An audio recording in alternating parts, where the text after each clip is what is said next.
Let's go ahead and get this thing started. All right, sir, you ready? Yeah, I think we're good to go. Oh my God, I'm excited. All right, here we go. So in 3, 2, 1. Welcome you guys to another episode of Game Chat with Kamikazevondoom. This week I am having Gamey Daddy on the podcast this week.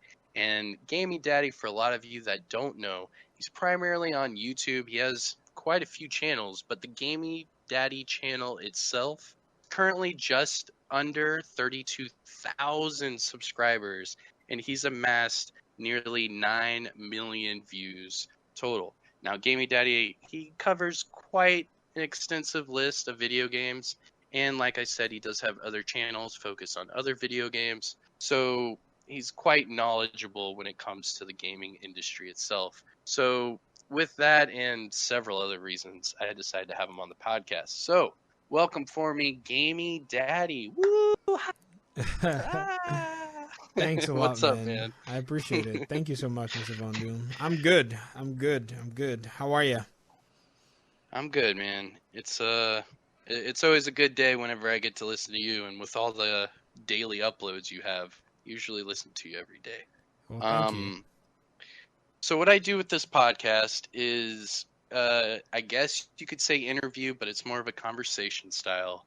I sit down with either a content creator, streamer, or developer, and we get to learn your background, what kind of got you into the gaming industry, what made you become a content creator, and then we'll kind of move over to like what kind of motivates you to continue providing content, and what kind of advantages and disadvantages you've found on the way. And then I think after all that, we'll go with like some future content kind of topic, and we'll probably dive into the division a little bit, just because obviously we know a lot of the viewers want to hear about that. But first up, let's talk about what created Gaming Daddy. Like, what got you to this place? How did you even stumble into this? Because I love your channel, and I've always hooked onto. There's like certain statements you'll say in your videos, like you wrote a book, and you have other channels, and you're a teacher. What? Like you have so many different things, man. Like what got you to this point? I can't wait to hear this. Well, I guess I don't even know how to even start. So I figured out just a few weeks ago that I'm kind of a jack of all trade, master of none, and that always seemed to have a bad connotation. Because everybody wants you to kind of specialize and do this and do that. But Right. I think some of us are just wired to be inquisitive enough to try our hands on as much as we want to, just try our hands on. There's a little joy and excitement that, some people get from doing a lot of different things. So I like to do a lot of different things. I just extend myself and stretch out. But I've also started learning as time goes on to dig deep in some of the things that I can consider very important to me. So I have the Gamey Daddy channel. It was born from the desire to be able to start something on my own that was fruit that just provided some fruit.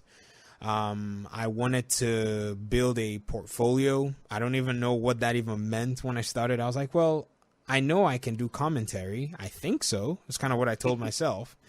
And then I said, well, and I play video games. Why don't I do commentary on video games? Have that as something that I can put on YouTube.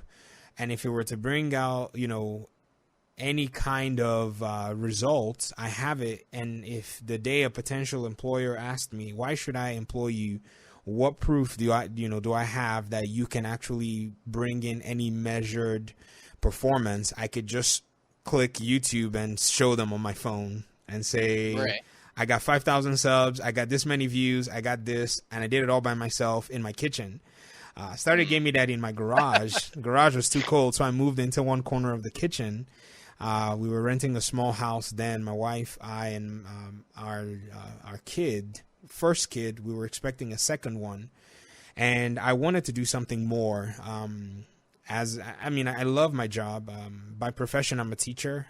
I teach in secondary schools, and I was a high school teacher then. So I remember, just coming home, and I wanted to do something on the side, something on the online side. I was doing websites, but I hated doing web design because clients were too specific. They were like, "Oh yeah, I want this little thread hanging down there." I'm like, "It's not even necessary. The user just wants to know where to find you," and all, So that just was okay. I'm not dealing with this.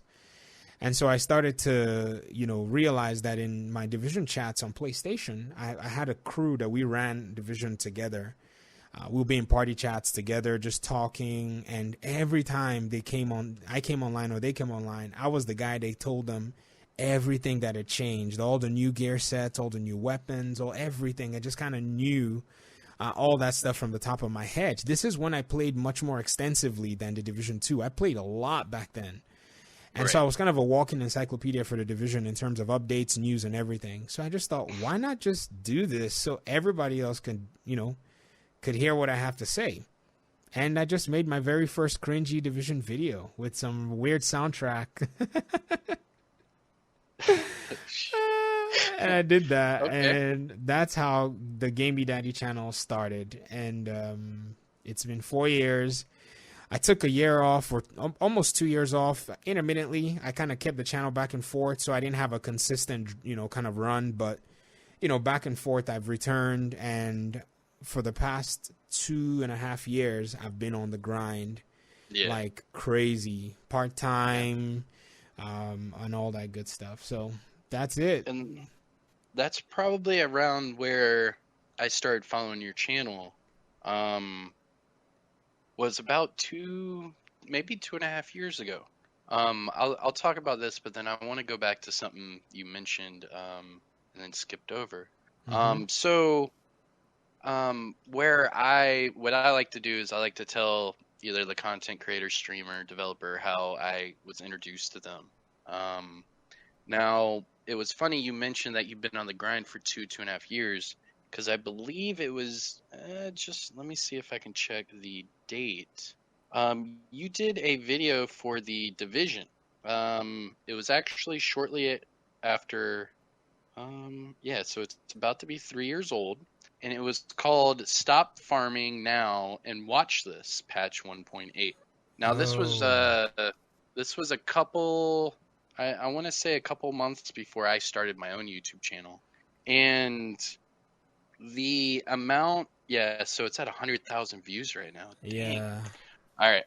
So that's where I got introduced to you and your channel, was that video in particular, because what it showed me was that there was other people out there that understood this game has so much information, so many different equations that are in it, so many different variables, so many spinning wheels, if you will, within this game.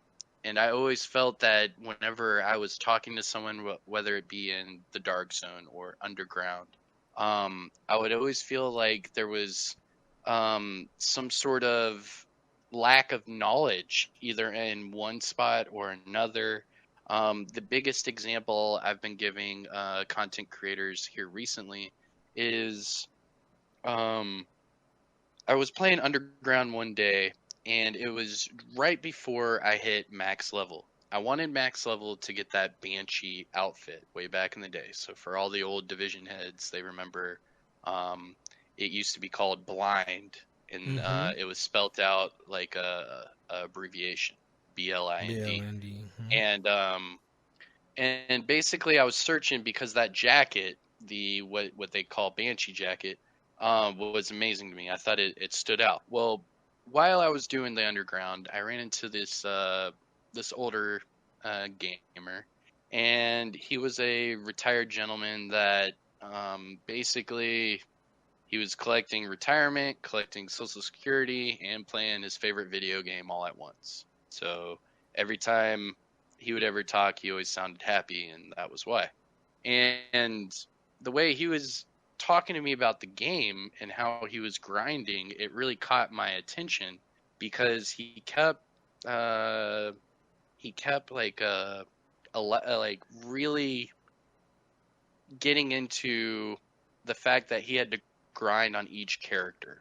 So he had 4 characters, and he was explaining to me, like, man, I cannot get a 6-piece classification set on one of my characters. I'll get 2 pieces on one character, 2 pieces on another, and this character has 4 pieces, and I just can't get a 6-piece set.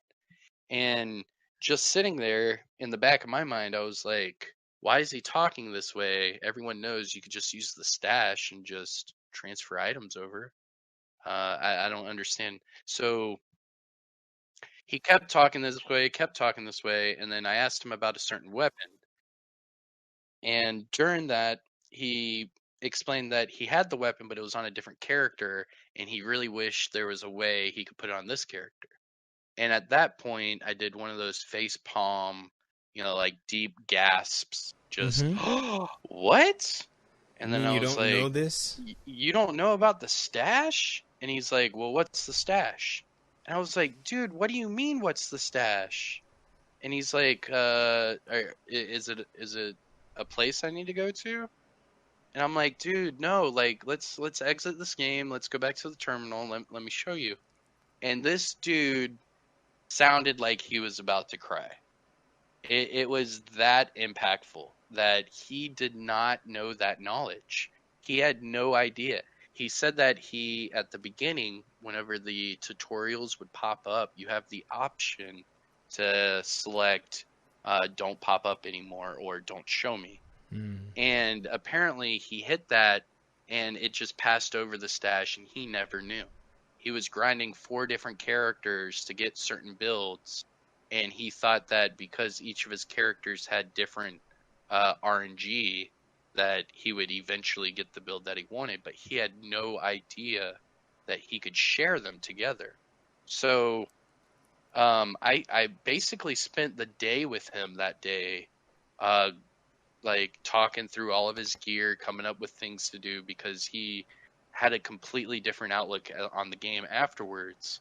And adding that with this video, the Stop Farming, Do This Now video that you did, and seeing how informative it was, to where it was even teaching people like me certain things that I didn't know about, certain global events or um, stuff like that. And I think that kind of pushed me into more of the mindset that, hey, you know, my buddies keep telling me to make videos, my family keeps telling me to make videos. Maybe I should make videos because I think that sharing information like this would like deeply impact the community as a whole, because if you're playing in a fire team of 4, you want the other 3 agents on your team to know the game as much as you do, because Mm. if they don't, they're either going to slack in certain areas, whether it be timing out your med kits right, whether it be certain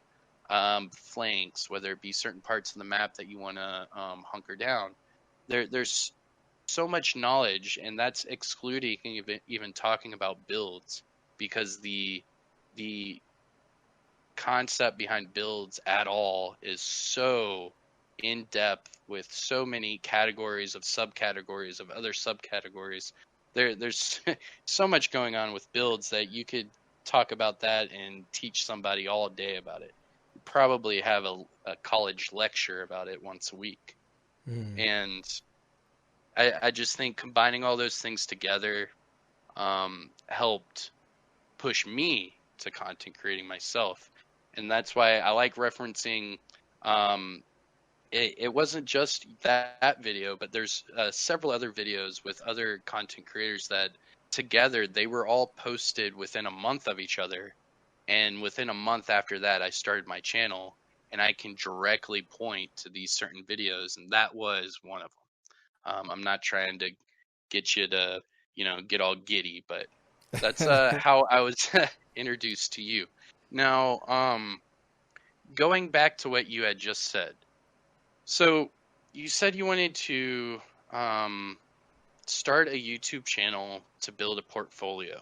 Mm-hmm. And what exactly was your aim for that? Was it more towards like a technology-based job? Because I know you weren't talking about using that as a portfolio for your teaching students. Oh no, not at all. Right. It was more of a kind of PR, public relations, community relations, marketing, just what we all do here on YouTube. What we do is marketing. Whether we like it or not, we are a a marketing arm for the companies that we play their games and talk about them. Whether we say good or bad, we give them a spotlight, we give them attention, and we give them relevance. That's what we do on YouTube. So people who smack on a game are giving the game attention, regardless. Exactly. There are people who would still watch the most negative of negative reviews, and once they see the gameplay, they look and say, well, their brains blank out. Their eyes only see what they see. And then they go start digging deep, and perhaps from a negative review, the game will gain some more sales. Now, that's not even to talk about a positive review and what that might even do. So that's kind of what I, said, maybe this is going to, do something, in that regard and give me some level of experience, because I was trying to create my own work experience for myself. Having never really done entrepreneurship, it was also me thinking about doing entrepreneurship to one day go get a job, which is not what the entrepreneur, you're laughing. Yeah. You know what I mean? So that's kind of how it started. And then once it started, my mind has basically changed from that. Like, I have a fee now where I'm thinking, I don't care if I make dirt from YouTube or make a lot of money. It doesn't matter to me now. I enjoyed that journey so much that I would do it again for $0. Exactly. And so that has now been solidified, where it's either I take my $0 on my own terms, or you bring some outlandish offer before I can put that aside. That's kind of where I am right now. If you're not going to do that, then it's okay. And another thing too was, in order for me to continue to maintain my own sense of independence either way, because I'm doing opinion and commentary based on video games, there is also a weird, eerie eye that looks at that as well.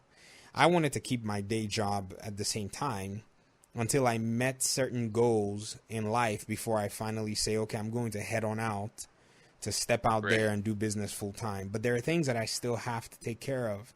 I have a family, so I have to make sure that they're taken care of. And I have to make sure that we have a good, they say foundation, yes. So that if I were to step out and I hit rocky spots, they're not affected by that. I'm the only one that has to deal with, with all of those, which is just basically the mental side, the disappointment or whatever.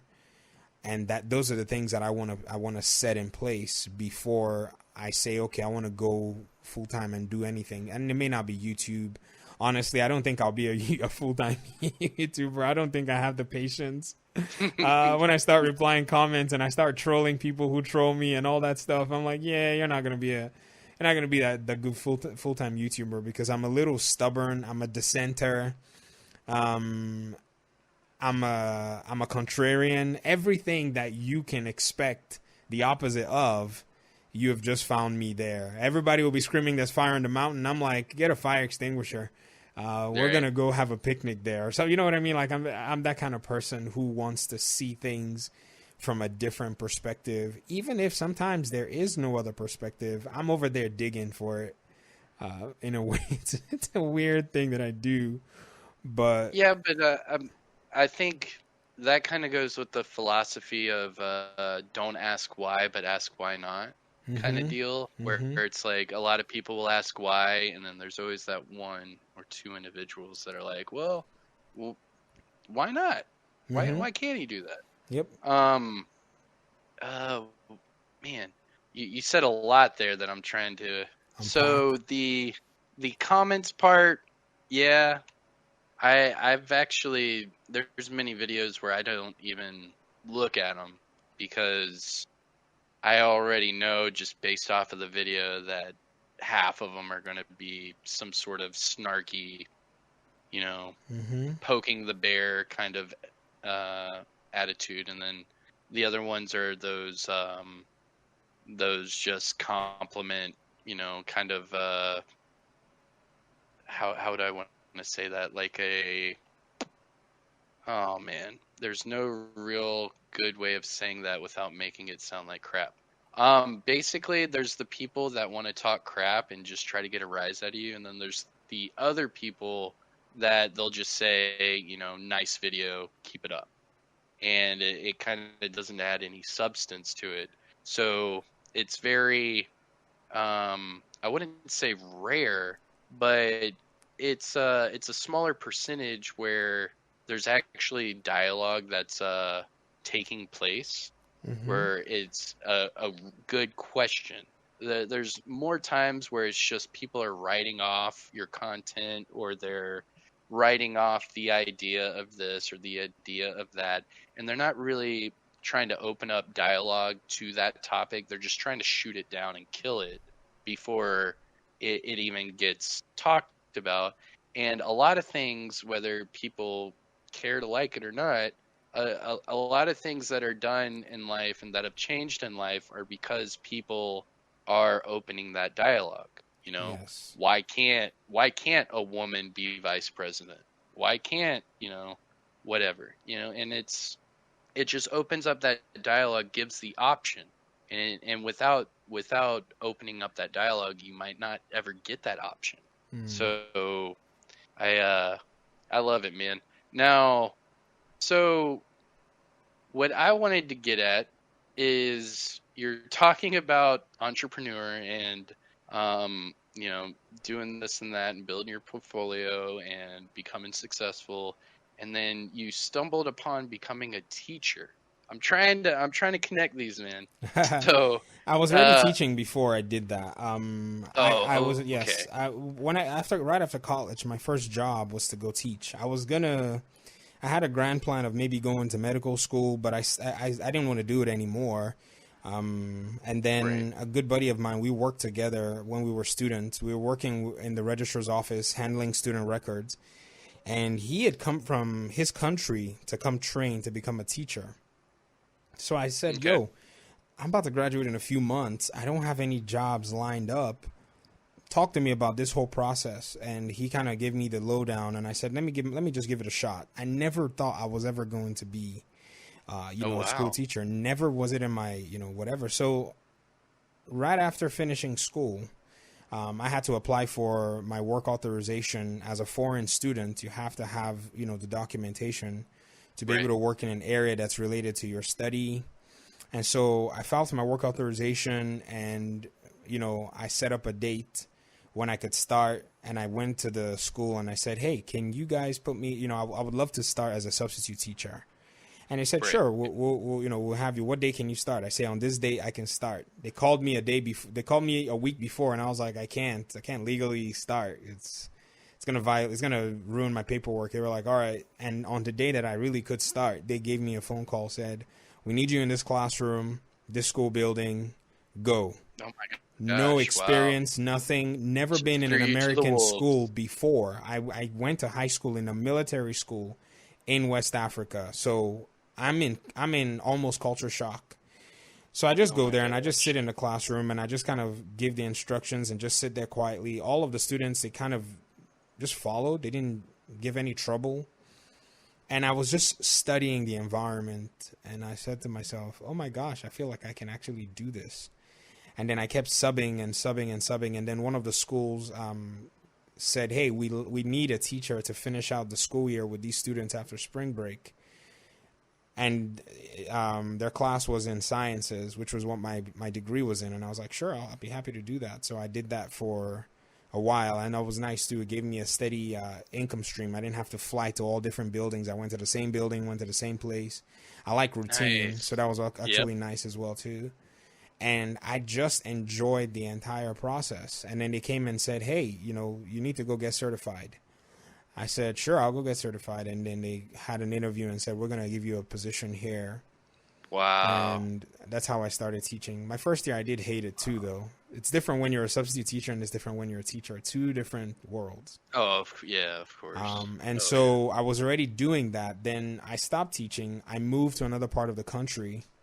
My wife and then we moved back, and I moved back, and I actually reapplied to the same place, and they took me again. Yeah, because they were like, "You're coming back, sure." So they had me Lightning come back. struck twice. Yeah, it was crazy. So I went back there, and that's when I started. That's when I started exploring what I would do, because when I moved to another part of the country, I was working for a big company, and they basically laid us off. We were contractors, but they took the contract and they shipped it to another company. And that Oh, kind of gave me kind of a reality check, like, yo, a lot of these corporations, will do what's more profitable for them. I need to hedge definitely. myself. And so that's when I started looking into what I would do as my side hustle, in a sense. That's when the YouTube thing kind of was like, okay, let me just convince myself that this could help me in some job application. Maybe that will help me, be a little bit more motivated in doing it. It turns out I was enjoying the process. It was hard. My gosh, I would grind on YouTube. I would make my videos. I'd go to bed at like, 2 a.m. in the morning, get up, go to work, teach my heart out, come back, and then back on the Dang. grind again. Yeah. I really missed Not a to lot. mention, not to mention playing the game. And then you have Yeah, to cover the game. I enjoyed And it. then, I guess that's the only reason I was able to just cut through right. and not even Just feel keep the going. stress. I enjoyed the division so much. There was not a game that I was willing to play and spend time working on and spend my, just curating together. The division really did open up a new segment of gaming in my head. And so that's kind of how all of this stuff blended together. Me still doing my regular 9 to 5. I love it. Honestly, I think it'll be very hard for me to go as a full-time entrepreneur, not Right. necessarily because I don't want to, but because it's very hard for me to think about what it will be like not actually doing that. I'll have to find a way, an outlet to still be able to work with people and still do that. That's the main, it's just working with people. That's what it is. So I have to find a way to do that, and kind of tie it into my whole entrepreneurship journey. And I think that's what I'm still looking for, before I finally just say, all right, it's time to go. It's time to take that deep dive and Right. go from there. Now, um, okay. I'm gonna try to, I guess, give you some information about me and try to show how we both came to the same starting line, I guess. Mm-hmm. We both had completely different paths, but we somehow both ended up on the same game, doing the same content, and following the same franchise. Now, it's seeming more and more that uh, all these informational and discussion based videos, they kind of stretch from that teacher part of you, that you know you're always wanting to get people to think about something in a different way, whether it be maybe you should think about this build in a different way, maybe you should think about PvP in a different way, maybe you should, whatever it is, you're getting the, I guess, your reps in from school, from teaching, your everyday job. And Most I likely. think when it comes to content creating, it's coming more second nature, because it's so easy for you to just turn on a microphone and just do what you always do. The only Yes. difference is that you're capturing what you're saying. Mm-hmm. Um, but you're doing the same stuff day in, day out, just with a different audience. Yeah. And I think where that's comparable with my past is more military aspect, where I would be flying on an aircraft and I'd have to know these certain systems inside and out, certain flight controls inside and out, and not only know them so well, that I could, be evaluated on it. But for doing it for so long like I did, I actually became more of an instructor type, aimed towards more of an evaluator type. That way, not only do you know the subject, but you're able to convey the subject to others to where it piques their interest. And not only are you capable of doing that, you're capable of teaching them to a certain level of your own. That way, if they were evaluated like you were evaluated, they would be able to hopefully, have the same knowledge that you've given them. Now, I'm using that as the same type of energy that you've had your teacher experience with, where public speaking, interacting with different audiences of different demographics, conveying topics that might be uh, not the most liked, but you spin it in a way to get others to understand, to get them to appreciate what you're trying to do, even if they don't agree with you, kind of deal. And I get the same satisfaction that I did back in the military, teaching people certain things on the aircrafts I used to fly, as I do now, teaching people videos on this insanely in-depth game and franchise where there's so much story, so much just basic algebra. There's a lot of just basic algebra in this video game, and whether we like to point it out or not, a majority of the world does not like basic algebra, and it's aimed at individuals who have the comfortability of speaking, but also being able to just interact with strangers. I think a lot of people just don't really possess that gift just right off the bat. It's usually built into them over time. Like for you, it's been teaching over time. You've been building up the strength to where now I could sit there and listen to a 36-minute long video of you talking about survival. Just even though I know survival in and out, you still put it in a certain way that it has me hooked as a listener, as a fan of it. And it's just like, he's right about that. And then even sometimes if I disagree with you, I'll still go through the entire video. I'll probably learn 2 or 3 new things, and then I'll point out the one thing that maybe I might have known a little bit more in detail, or maybe that, I see something a different way that I'm trying to get you to see the perspective of. And I've really enjoyed it. So anyways, that's how we've kind of gotten into content creating. Now, as far as the Division game franchise, I've heard you say time and time again that there's no other games like it, and there really isn't. There's nothing out there that's like it. What I've been doing, the years building up to the Division and content creating, I was really big into Call of Duty, just because Call of Duty. Maybe it was just being in the military. Maybe it was just because I was on Xbox, but Call of Duty was, you couldn't escape it. And I drank that Kool-Aid, if you will, and I jumped right in. First-person shooters were a lot of fun for me. However, what I was noticing over the years is that as these games progress, their campaign or their story mode would shrink dramatically to the point where it's way, way less about the story mode and it's all about the multiplayer, where I'm a fan of both and I always will be a fan of both. And I feel that you need a strong story, a strong campaign, if you will, first. That way you get fully immersed into that world and then you can worry about PvP. But as we've seen with Call of Duty, it's basically the same game year in, year out. It's just a different background, and their stories are getting shorter and shorter because they all know that their moneymaker is within the multiplayer and the microtransactions they can apply to that.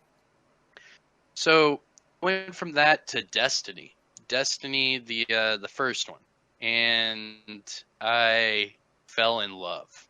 In fact, if I had to choose a franchise, I'd probably choose Destiny, man. Really? Um, I was fully like the problem, and I'll explain it.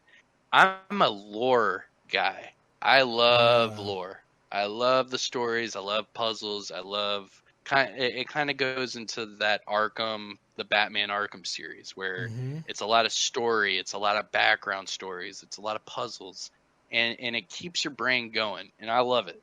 And I think the more story, the more background, the better. And the first Destiny had so much background lore, it was ridiculous. All of the raids were amazing. I thought the first game was just a home run through and through. Now the second game, they really didn't focus on lore that much, if at all, and it really showed in the product. Their their first year or two of Destiny 2 was aimed more at making money than it was continuing the actual game. Mm. And until there was a lot of backlash, it stayed that way for a while. I think it wasn't until the Curse of Osiris DLC where Bungie actually had a lot of people protesting them and boycotting them because they were making certain game content um, unavailable unless you had bought the DLC. And it was making this pay to play mentality and less about enjoying the game, being immersed in the world, enjoying the lore. And I think that's at that point, I actually skipped something there. So I went from Destiny, and as Destiny was winding down, there were rumors about Destiny 2, but then The Division came out. Now, The Division was halted a few years, I believe, from their first E3. And I remember that first E3, I was actually in a different country deployed for the military, and we had all the crew members I was flying with. We had all watched the E3 together, and overwhelmingly, that Division trailer had everyone wanting to play the Division, and then it got delayed a couple years, so I was stuck in Destiny. Then at the time, my roommate told me that you remember that Division game we all watched and we were all ready for? Well, there's people playing it on Twitch. And I had never really watched YouTube or Twitch or anything before, and that kind of introduced me into that uh, area as well while introducing me to the game. And obviously, I got hooked just like everyone else within the division, and it was really hard for me to put it down. I think I've got, well over 100 days played on both games now, and I've, I've loved every second of it. I think when the division was first dying down around 1.5, 1.6, where there was some pretty bad metas there was like a sticky bomb meta, there was like a seeker mine meta, and during those certain patches, I picked up Destiny 2 instead of the division. And then, like I told Epic Slayers, and like I just told you, Epic Slayers had released a video that said why you should be playing the division now. I And remember that shortly video. after, that, you did your video, um, which was more 1.8. I think, yeah, his was 1.8 as well. And basically, I went from video to video to video, and all of a sudden I was like, all right, I'm back in the division. Let's go. Because it was just blatantly obvious that the division was about to hit something big, and it did. 1.8 was pretty big, and then that last year with all the shields and everything, it was a lot of fun too. But that got me back into the division, and then, like I said, meeting that guy in the underground, um, seeing how videos can be very informative and discussion based, like from yourself, it just made it easier for me to just go ahead and say, hey, I could talk into a video too. Let's just hit record. And then that was it. I started doing survival videos because at that time, I think I was doing like a game of survival every day just because I really enjoyed it. And then it just blossomed from there. Um, but basically, 30 minutes later, um, that's how we both got to where we are. That's pretty cool that two completely different backgrounds, two completely different paths, and somehow it led us both to content creating on the same game franchise. I know. So yeah, it's nice. So moving more towards nowadays.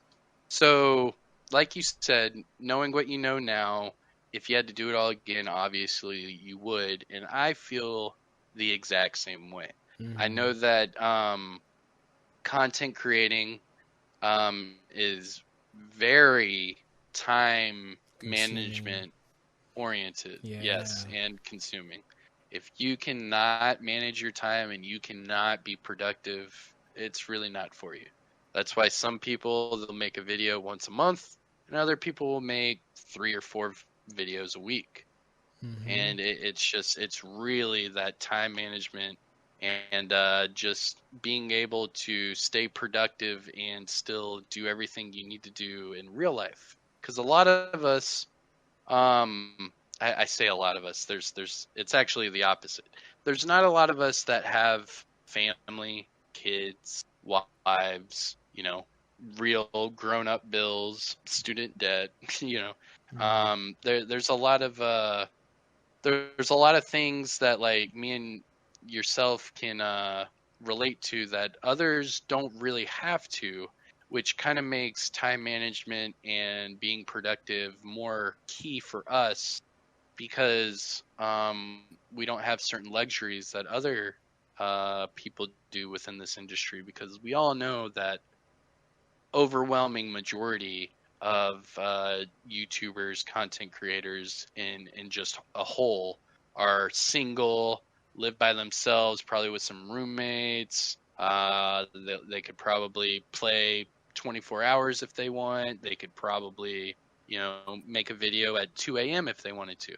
They've got a lot of opportunity there where um, like myself, I normally don't play on nights and I normally don't play on weekends. So I kind of constrict my content creating and actually my game playing as a whole. I kind of put it into like a day job kind of atmosphere where if you are on during the day during the week, you'll probably catch me on 9 times out of 10.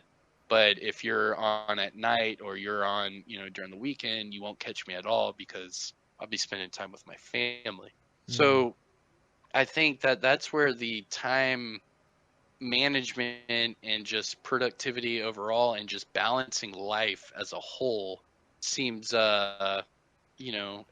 seems more of a priority, I guess you could say, because in all honesty, it just seems like a balancing act. Like how much, because I'm in the same mindset you are, where it's how much can I balance on these spinning plates that I have on these sticks. How much can I balance on these plates without them falling? And you can actually you'd be very surprised on how much stuff you could actually put on those plates without it falling. And I think you're a clear example of someone who knows that very well because a lot of people they work, go home, and they're tired. They don't want to do anything else. Mm. And then other people they have aspirations or ambitions to constantly progress in one way or another, and that's how I kind of see life is steadily progressing. How can Yes. I how can I evolve as a father, as a person, as a husband, as a gamer? How can I evolve as a content creator? all these things. I constantly look at how I can progress, which even explains why I started this podcast. There's so much to do in life, and I think if you're okay with settling, it really puts a damper on the possibilities and opportunities you could have had. Where if you don't open that door up, you would have never known that there were 8 different streets you could have went down. Mm. But instead, you're stuck on that one-way road going to nowhere when, you could have had all the other opportunities. Maybe there was a shortcut you didn't know because you never took the jump. And that's where I am. I'm more of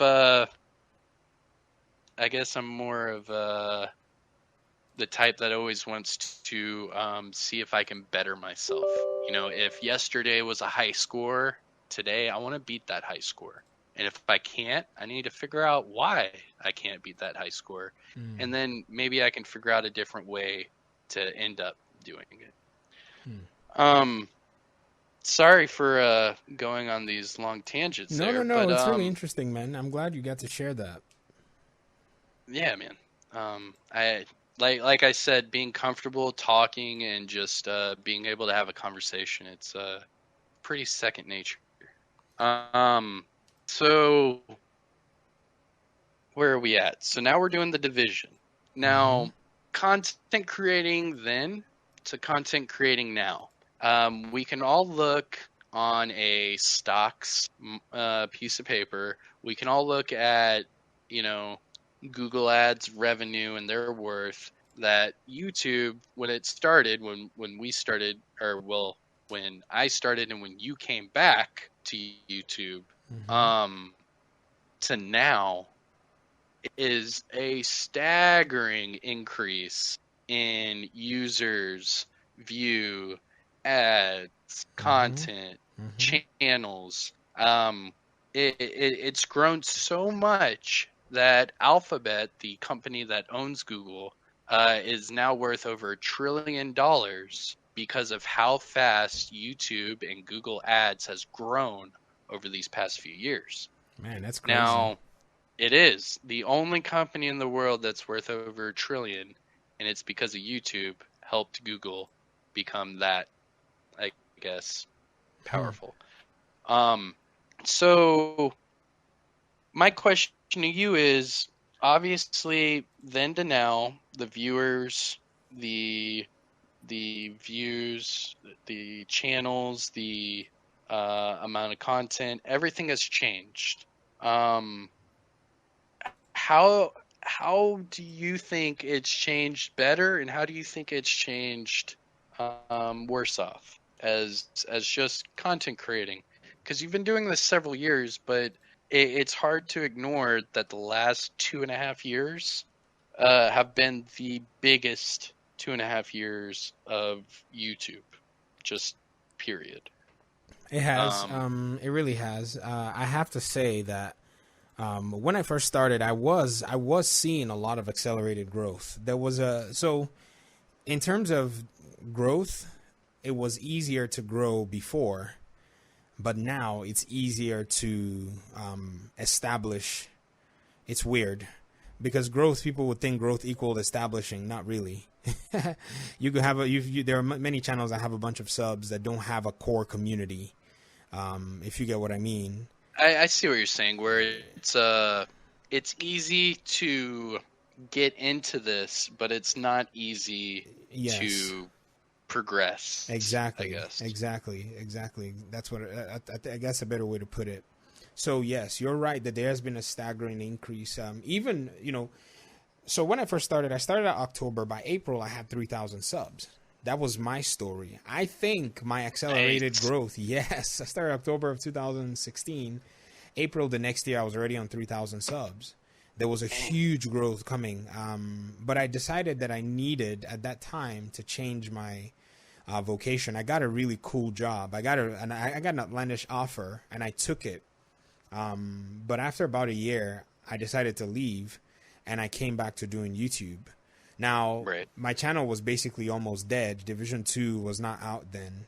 And so I kind of had to start from the ground up again and dig again. And it took a while to kind of get some traction. But I do also remember by the time the Division 2 came out, there was that core community that came back and said, yo, it's been so long, you know, the way the algorithm works, you know, and so we started off the journey again. And there was that acceleration all the way from when I came back to YouTube after I'd left. I was at 4,000 views. I remember very well. And I remember trying all kinds of different things, covering all kinds of different games. And that's where I saw, oh, the landscape has really changed, you know. But with the Division coming back in and me still growing as a person too, I was able to kind of latch on to what I have right now, even though it was basically zombieing my way through tiredness. Yeah. And doing a lot of that. So yes, I'm really like fortunate more than anything, because my style is not like your. It's not the big, huge, clean, you know, style of presentation, and I do that on purpose, honestly. But I want something from my community. I want my community to be the dedicated community. Come rain, come sun, they are there because they know that they're actually dealing with the real person. Right. You know, when I first started Gaming Daddy, I was thinking, yeah, maybe this is going to be like some kind of IGN thing where people are going to come and present and all that stuff. But once I threw that idea out the window, I was like, this is now going to be basically me. So this is what they're going to get. They're going to get the guy that's making a video while trying to figure out when he's going to, you know, get the kids in bed. You know, they're going to get the guy that's just a second ago before we started recording, I was helping my wife chop some veggies. She was like, hey, I'm going to make dinner. Can you help me chop these veggies? And I was like, sure. And then I lost track of time and I was like, oh my gosh, we're about to start the podcast. So I was in the kitchen, literally with my wireless headset, chopping up some cabbage and onions and stuff for her. But that's the content creator. I'm not really much separated from that. You know, if we say, okay, maybe the kids are brushing their teeth, I could be like, hey, I need like 15 minutes. I need to record a video on this topic real quick. And I think it's something important we need to talk about. Awesome. I'll dash in my office. I'll record the video and I'm out, because I have to live a dynamic life, because I am in a dynamic scenario and I enjoy it. And so that's one of the reasons that I've seen that YouTube has been able to help me still establish a core community regardless of my style, and people who actually do appreciate what I do. I could go the, you know, really formal route, write a script, all of that. I love to write. I mean, for crying out loud. But I feel like the Division is much better served if everyone in the community is served from that perspective, because I want my videos to feel like you're in a Discord chat with me or you're in a PlayStation chat with me. Right. You know, as it should be. Yeah, and that's what makes us really unique in this community, compared to maybe other communities as well. And so that's really important to me. The people that are here in the community are very important to me. Yeah, couldn't have said that better, man. So,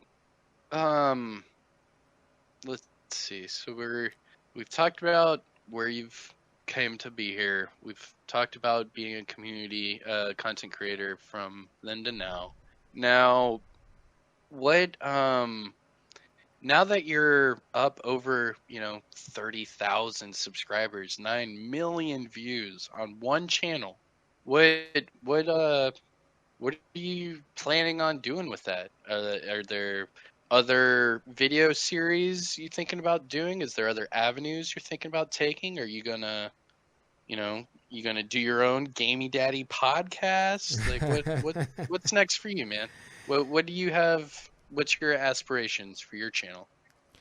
Well, there are some, and I met a gentleman here from the Division, and we've been actually doing a collaborative series. He's a podcaster from back in the day. Fat Ninja DM is his, gamer tag, internet name. And I remember he approached me and said, you should do a podcast around the Division. And I said, well, I already kind of do that. But I do have a desire to continue doing my Batman and superhero games channel in the style of a co-presentation. Are you willing to come along on the ride? He said, oh my gosh, I am doing this, because he's been a podcaster for years and kind of stopped that over the years when podcasting kind of first started was what he did. So we jumped on that and we started doing something along the lines of this. And so that was kind of like a step 2 to start on my second channel. That was my first branching out, because I wanted to do I wanted to do something else on YouTube, and I didn't necessarily want to do it under the Gamey Daddy brand. I wanted to go out and hunt for another audience that had a similar, I would say, likes in how I view the superhero games. I like Batman games. I like the Arkham games. So I thought, well, there's a community out there that's going to love it. Now, sure, there are people in the Gamey Daddy space that would have loved it, no doubt. I mean, many of you have found yourself migrating over to this other channel too. So that's been fun, but I also wanted to do that and still kind of challenge myself, get a second channel and just dig down into YouTube with my tentacles as well, and see if I could also continue to, as I provide that value, establish and grow bigger without having to deal with the fluctuations that YouTube always has to take while I'm sitting there going, oh, there's no division content. What am I going to do? There's never a dull moment for me now, especially, having 2 channels and all that stuff. That keeps me very busy. We even do 1 video a week now. We were doing about 3 a week, and that got really hardcore. And so that's one side of my content creation that I still have for my audience. If they want to engage in that content, they can find themselves there. And then I'm also working on another project as well. And I mentioned this before. I actually do have a book that I did start. I finally published it, self-published a fantasy fiction book. And it was a very funny story, because I started writing this book like 5 years prior. And I just always put it off. I got lost in the story. And then one day I got a trigger. Somebody drew something and I said, can you draw this? And they said yes, and they sketched it. And I said, from this sketch, I'm going to finish this book. So I finished the book in basically a few months. And it was a lot of fun. I was like, yeah, I'm going to just finish this. I don't care how rough it is. In fact, I was reading the book the other day and I saw some grammatical errors, and I was like, man, I edited this book and I paid editors and all that stuff. What in the world? But, there's no perfect book. I'll still have to go back and fine tune it. But I remember towards the last 3-4 chapters, I said something to myself, and I haven't revealed this outside of friend circles. Oh man, exclusive. He said exclusive. And I said, what would it look like if I wrote a book that had elements of what video games would enjoy or could enjoy? And I said, well, I don't know. Let me finish the book. Let me publish it. Let's see what goes on. And so I finished the book and I was like, man, this is done. So I talked about it with the community and, just kind of shared it with everybody. Because at that point, as I was about to finish the book, my video production kind of scaled down a little bit because I was just concentrating on it like crazy. And I was doing, I think, 2 videos a day. And at that point, I was doing 1 video a day. And I was like, oh, I'm not making enough videos, so I'm sorry. And everybody was like, yo, what are you talking about? We hear you every day. And I was like, well, I guess. And I finally finished it and I said, I think it's time for me to start exploring what it looks like to actually make a video game. And I think that is the next step that I want to take. So I'm in the learning process of developing my prototype for my own video game that's a spin-off from that story. And actually, that's what I've been working on. I don't know if you guys have noticed, there have been some lag days in my video production because this process is absolutely bone breaking. In fact, I had a meltdown about a week ago where I said, "No, I'm not doing this. It's too much." And then I picked it back up just a few days ago, and I said, "We're gonna do this." And I'm on this journey, which I'm logging the journey in, and I will share it with the Gamey Daddy community. I'm recording myself actually like sculpt and design, What? and yeah, it's I have. Cool. Yeah, I have like maybe 4 hours of like raw footage of my preliminary like designs and all that stuff. And nice. I can't show anything in public. If you want to see, I'll be happy to show you on Discord, no problem. But I can't show anything in public just yet because I don't want to show something so preliminary that if I end up scrapping the project, it's all a bunch of like, crud. It wasn't really much to go off anyways. I would prefer that something much more concrete is in the public eye than anything else. So that is actually what I've been working on. Something funny yesterday, I was telling a buddy of mine that we're good friends. He's in the Army currently. I sent the picture to him. I said, it just took me an hour to put together a bridge. And the bridge already had all the components already pre-made. And it took me an hour to actually just put it all together. I was like, this is so hard and harrowing. I can't imagine how long it takes for these guys to make video games. So that has also affected my scope and my view on gaming. Every single video game that I've had sitting in my library, I find myself from time to time just scrolling through and saying, oh, I feel like an idiot for ever thinking this aspect of this game was never sufficient. If only I had known how much work went in to doing this. If only I had known how much work went into doing that. Oh my gosh, I can't believe that's actually a functionality. I sound like an idiot. I sound like I've never played video games in my life. I kid you not. I was playing Assassin's Creed Valhalla, and my character, I was running towards a rock, and as I ran to the rock, he just climbed it. I put down my controller and almost cried.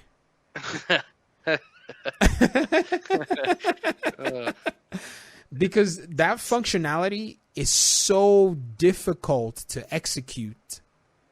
The fact that Ubisoft just have done it in like 10 games, and we've taken it for granted in the gaming scene, I just don't even know what to say. I just put my controller down and said, oh, you can climb. Well, yeah, it's an Assassin's Creed game. Duh. Yep. But I'm sitting here going, by the time I get to the point where I want to learn how to actually develop a climbing system, I know it's going to basically break me. But these companies have executed these things, maybe not flawlessly, but good enough for years. Oh, yeah. And, as gamers, we have high tastes, but many of us haven't necessarily put ourselves through part of the gruesome exploration of what it takes. And I really feel myself now stepping into the shoes of the developer and going, yeah, there has to be a rethink of how we address and how we approach video games. And we as the content creators, because we constantly put ourselves through challenges, we're going to eventually see how much we're going to be a lot more lenient towards development teams. Now, we're not going to give them a pass for making bad games or money grabs, because there are other development teams that actually just set the bar high every time they touch a game. But at least if we see a team genuinely trying, we ought to give them the high five that they deserve, rather than just smack them on the face and, do that, because they put in a lot of work. They put in a lot of work in that doing. So that's actually the next step. I'll be making Division videos, hopefully, and then just working on this prototype just so that my audience can just see what it is. And I'm doing it for me. This is one of those things where I'm just doing it because I want to do it. And so that's what I've been working on. I'm very tired. My sleep is trash now. I thought beginning of Gamey Daddy was hardcore. That was nothing. That was nothing. Now, are you gonna build? Are you gonna build on to that book? Are you going to end up making it a series? Yes. What are you? Yes, yeah? Nice. I do intend. In fact, I'm halfway through the sequel. I was halfway through the sequel before the whole COVID thing hit, and I put it on pause. My goal is to write 12 chapters. It's supposed to be a very quick read for people who are fast at reading, and also not overwhelming for people who just usually are not big readers. But if they pick up my book, I don't want them to be overwhelmed by the size of the book. Always thought about, if I ever wrote a book, it needs to be able to fit in your back pocket.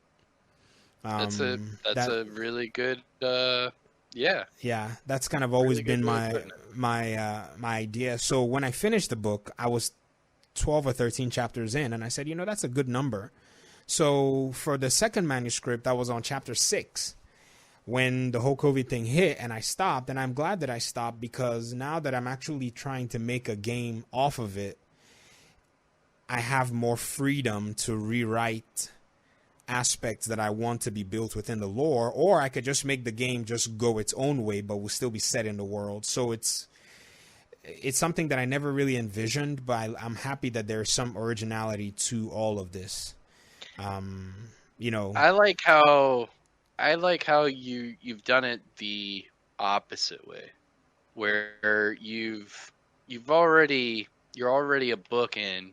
You're nearly halfway done with the second one, and now you're starting on prototypes with certain aspects to hopefully one day build your own video game. Mm-hmm. That's insanely awesome.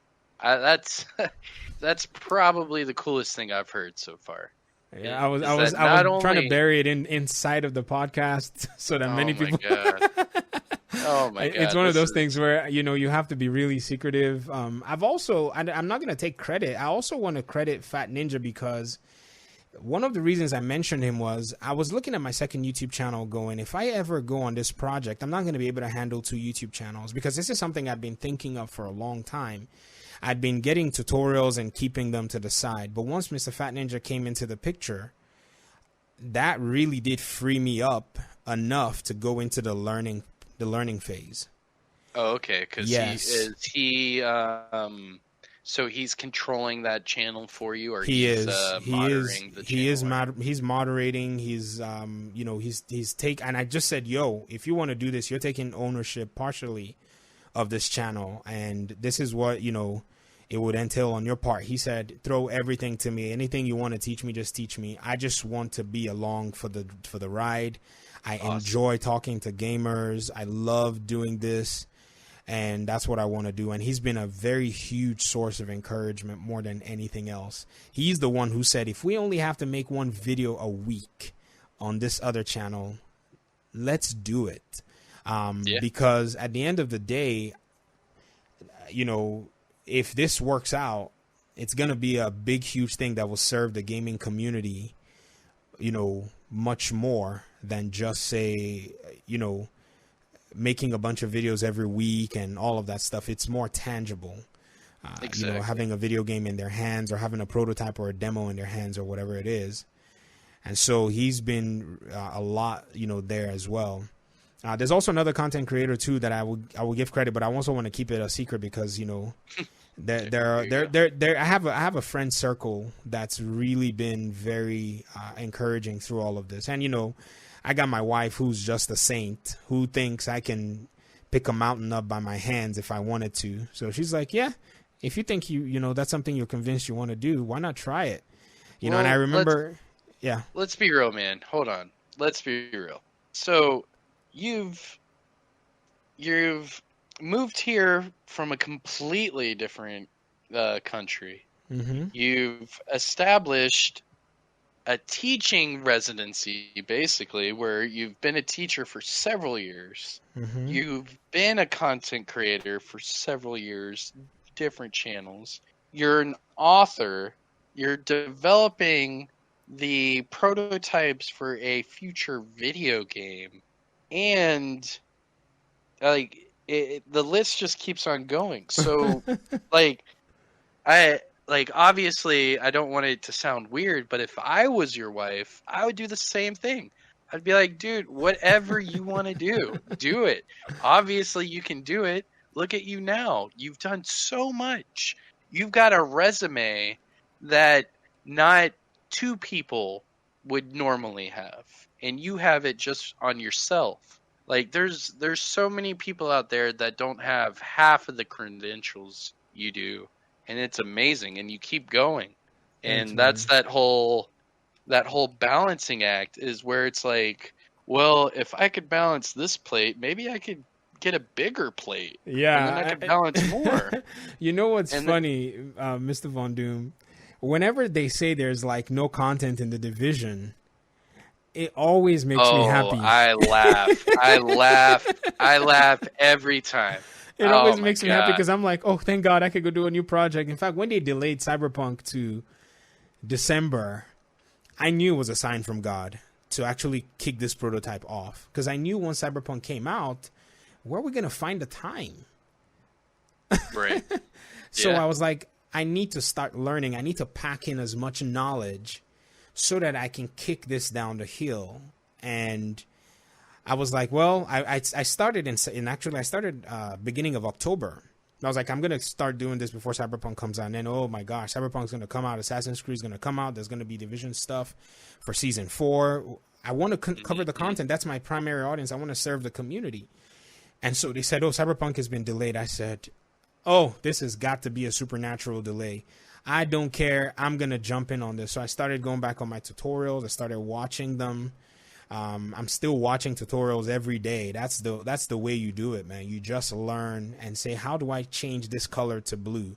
Go find out any way you can do it till that color changes to blue, or put it aside, and maybe the algorithm will be happy with you. My YouTube algorithm has changed. Like if I open my my YouTube page, you're going to be like, what in the world are you watching? It is all kinds of technical stuff surrounding game development, specifically with Unreal Engine 4. And nice. It's a wonderful resource that's out there, but the journey is hard. I haven't seen a lot of people that have done this, so I have a 99.9% chance of failing, but I love the fact that I only have 0.1 or less than 0.1 chance of succeeding. That's all I need. I just need just a slight statistical hope. chance, and that's all. I think that's all you need. The rest of it depends on you. And if you fail, well, good. You now know exactly what not to do. Right, and that goes. I think that goes without saying that should be a part of everyone's day-to-day life. Mm-hmm. I mean, if you're negotiating for a business and you ask for a number, and the other industry is saying, well, we've never dealt with a number that high before. It doesn't mean no. It just means they haven't done it yet, which means there's hope. There's that 0.1% chance. Yeah, they'll completely become partners with you, and you can make this novel, and we can make it a whole book series, and yeah, we'll make you a video game. But it's the fact that you started that, you put your foot forward in that direction, you made hope happen. You basically created your own hope when it comes to this world that you're basically making from your head. It's pretty cool, man. Yeah, really cool. Appreciate it. Dang, that was a rabbit hole I didn't think we'd go down. So game developer, that'd be sick, man. Maybe I can be an audience member in one of your honorary bachelor's degree you're gonna get from like MIT or something. Oh my gosh, that's funny. Give you an honorable degree, and I'll come show up and be like, I knew him when he was a content creator. Oh my gosh, look at him funny. now. But I have to say though, I am looking for seasoned gamers to start preliminary testing on concept and all that stuff. So explain that. How would that go? Okay, so preliminary testings on concepts. What are you saying here? Just spitballing ideas? No. What do you mean? So when they tell you, if you're gonna make a video game prototype, you have to put it in the hands of gamers as quickly as possible. Oh, of course. And that way, especially if you're doing it by yourself. So I've been following a few indie developers that have solo dev'd their games, because those are the only people that will have enough credence for me to follow. And they're also fathers, and they did it by themselves. And they had very realistic expectations and realistic patterns that if anybody would follow with enough determination, they can also do that. And so one of the first things that many people would say is you need to get your game into the hands of testers as early as possible. So I would love to have a lot more people that are inside of my gaming extended family circle start taking a look at the prototype once it's ready. Well, Oh wow. the initial, like the very first scratch, like the very just nick of it. Okay. I'm not trying to do anything overly ambitious. No, I'm literally going to make a different version of one of my favorite games. I'm not. That's what they'll tell you. Make a game that's established and just take away from it. You know what I mean? So you don't go Yeah. overwhelm yourself because there's too much that goes into it. It's ridiculous how much It's goes into it. I think it's Um, way easier to start with, a template, whether it be a good or bad one, than it is to mhm. start from scratch, Yes, definitely. very much so. Especially in like a programming aspect. It's really it's dramatically easier to go from taking someone else's code and then either adding or subtracting from it than it is to just sit there and be like, all right, I want you to do this, start from scratch, do it now. And it's like, what? Now, Oh, here's the man. beauty, though, of in today's world, you don't necessarily have to worry about a lot of that. Once you Right. create a process and a flow, there are resources, both paid and free, that can get you to where you need to go. And they won't cost you anything other than maybe in some cases a fee upfront or royalties at the end. Like Unreal Engine 4 is free. You can download it and start messing with it. Anybody can. Hmm. It's free. The whole thing, it's been free for years too. I didn't know that. Yeah, and it's just more about just the information. And their only stipulation is your budget and your sales. Once they reach a certain threshold, then you give them royalties for everything above that threshold. In fact, what really made Unreal Engine just the right choice and that's what I'm working with. There's Unity as well. I was gonna go with Unity, but what made Unreal Engine just the obvious choice was the fact that when the PS5 and all this stuff were being advertised, the summer when everybody was still like, oh, we're gonna get the PS5. They did the Yep. Unreal Engine 4 presentation. Have you seen that? Unreal Engine 5 presentation, sorry. Did you see it? I don't believe I have. They used this Um, wonderful demo that they made that looked like just this high-end game. I mean, the game probably is not going to it's not a game. But they used it to show the power of the engine, and then they made one announcement at the end before, if your sales were at, like, I can't remember, $100,000 or so, then you started paying royalties to Epic Games. But after the end of that presentation, they said from now henceforth, they were going to increase that. So your first $1 million wow. stays with you before you start before you start paying any royalties for using the tool. Well, you also have to know that the difference between Epic then and now is that they are like one of the top like companies out there now, Yes. especially Yes. Fortnite has established them The in 10-year-olds such a have basically footprint. changed our lives. That's They've basically what they've it is. changed everything, yes. You And know, that's kind of the same logic that I was explaining with your to. podcast as well too. When you were talking about your podcast, what you're doing here, I was like, yes, this is definitely the model that I would be happy to be on that train. You just wanting to serve and give value, and that's Right. that's pretty much what they're doing. They're just giving value and just wanting people to have because the process is already difficult, so they just want to ease that process on the long run. Exactly. So there's so many eyes on YouTube, Twitch, whatever, that it's really hard to pinpoint where those eyes should go. So Mm-hmm. if I can sit down with all these individuals that some people might not even know. They'll be like, "Who is Gamey Daddy? That sounds like a naughty, whatever." And It does, which is um weird. and and then you'll have people that are like, "Man, he's very well spoken. I've never heard of this guy." And then it interacts, and like you said, with your YouTube algorithm, it only takes a few videos to change someone's page completely.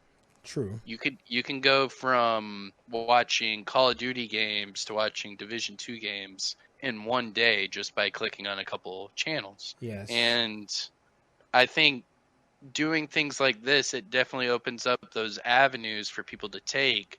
Like I said, with the whole closed door mentality, well, we're opening the door and we're giving you, X number of avenues you could take. This episode, you can go down the Gamey Daddy Avenue and go check out all of his old content. You can go down the Gamey Daddy's other channel where he's talking about Batman. You can go look up, the novel. You can, go to the Discord and try to get some of those cool, prototype pics. I mean, Mm-hmm. there's a lot of cool doorways this opens up for people.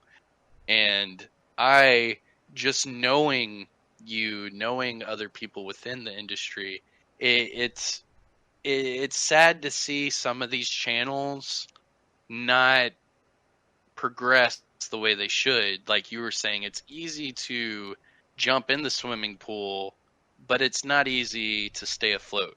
Like Yes. a lot of people can jump in, but not a lot of people can swim in place for 2 years. You know Yeah. what I mean? Yeah. And it this helps at least establish a smaller swimming pool, I guess you could say, where it's not as deep, where people can hopefully get more, get more.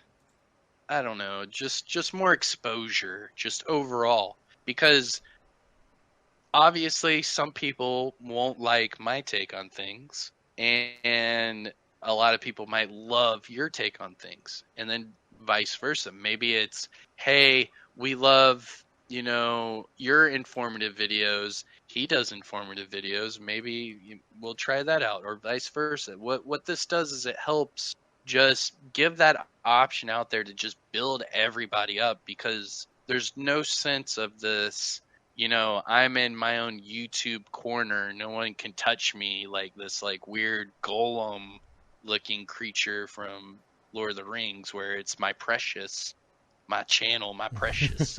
And it shouldn't be that way. It should be more of an opportunity, more of a networking tool to just get more opportunities out there. You would never know that certain people would be that friendly. Like, for example, I had never talked to Epic Slayers before ever, and when I first explained to him what was going on, um, not only did he think it was an amazing idea, he wanted to be the first episode. And it was Nice. like, wow. It was like out of everyone, like he was the first one to respond. We actually recorded the episode the next day. So I had thought about the podcast. I didn't come up with a name or a logo yet, and he was already wanting to do an episode. And I just think that if you don't, it's always better to ask for what's the saying? It's always better to ask for forgiveness than it is to ask for permission. Mm-hmm. So I don't want to sit there and wait for somebody to come up with the idea to sit down and talk with me. I feel like I should be able to reach out and be like, hey, you wanna sit down, have a chit chat? Maybe we can you know help the community understand who you are as a person, because a lot of these I always hated the term "this is my community." I've always hated that. It's not your own separate community. I think that it's a much bigger picture. It's not micro, it's macro. It's a certain demographic. It's not, hey, this is us in our corner. It's, hey, this is us in our house. There's a Mm-hmm. lot of people that live in this house. We should probably get along with the people that live in our house, because um, I'm really trying to reach out to more division based um, content creators and streamers, because there's this sense of commonality where we all understand, at least a certain point, that we all enjoy the same game. Mm. And whether that be our only common trait, so be it. maybe that's just the starting point. Hey, you like Division, I like Division. Do you like this? Hell yeah, I like this. Well, do you like to talk? Fuck yeah, I like to talk. Mm-hmm. And then it just keeps going from there. And there's so many friendships, there's so many just overall community building that needs to be done just within this one gaming franchise. I've never seen a gaming community so dispersed and separated. Even Call of Duty's not that bad. It's really really bad because from the start of being a content creator, what got me marketing, I did everything free. I did everything by myself, so all my growth is organic. I don't want to ever mess with that because once you start throwing things into the algorithm that's not organic, it's going to mess up your outcome. So I've always been a firm believer of organic growth and free marketing. And free marketing is essentially social media.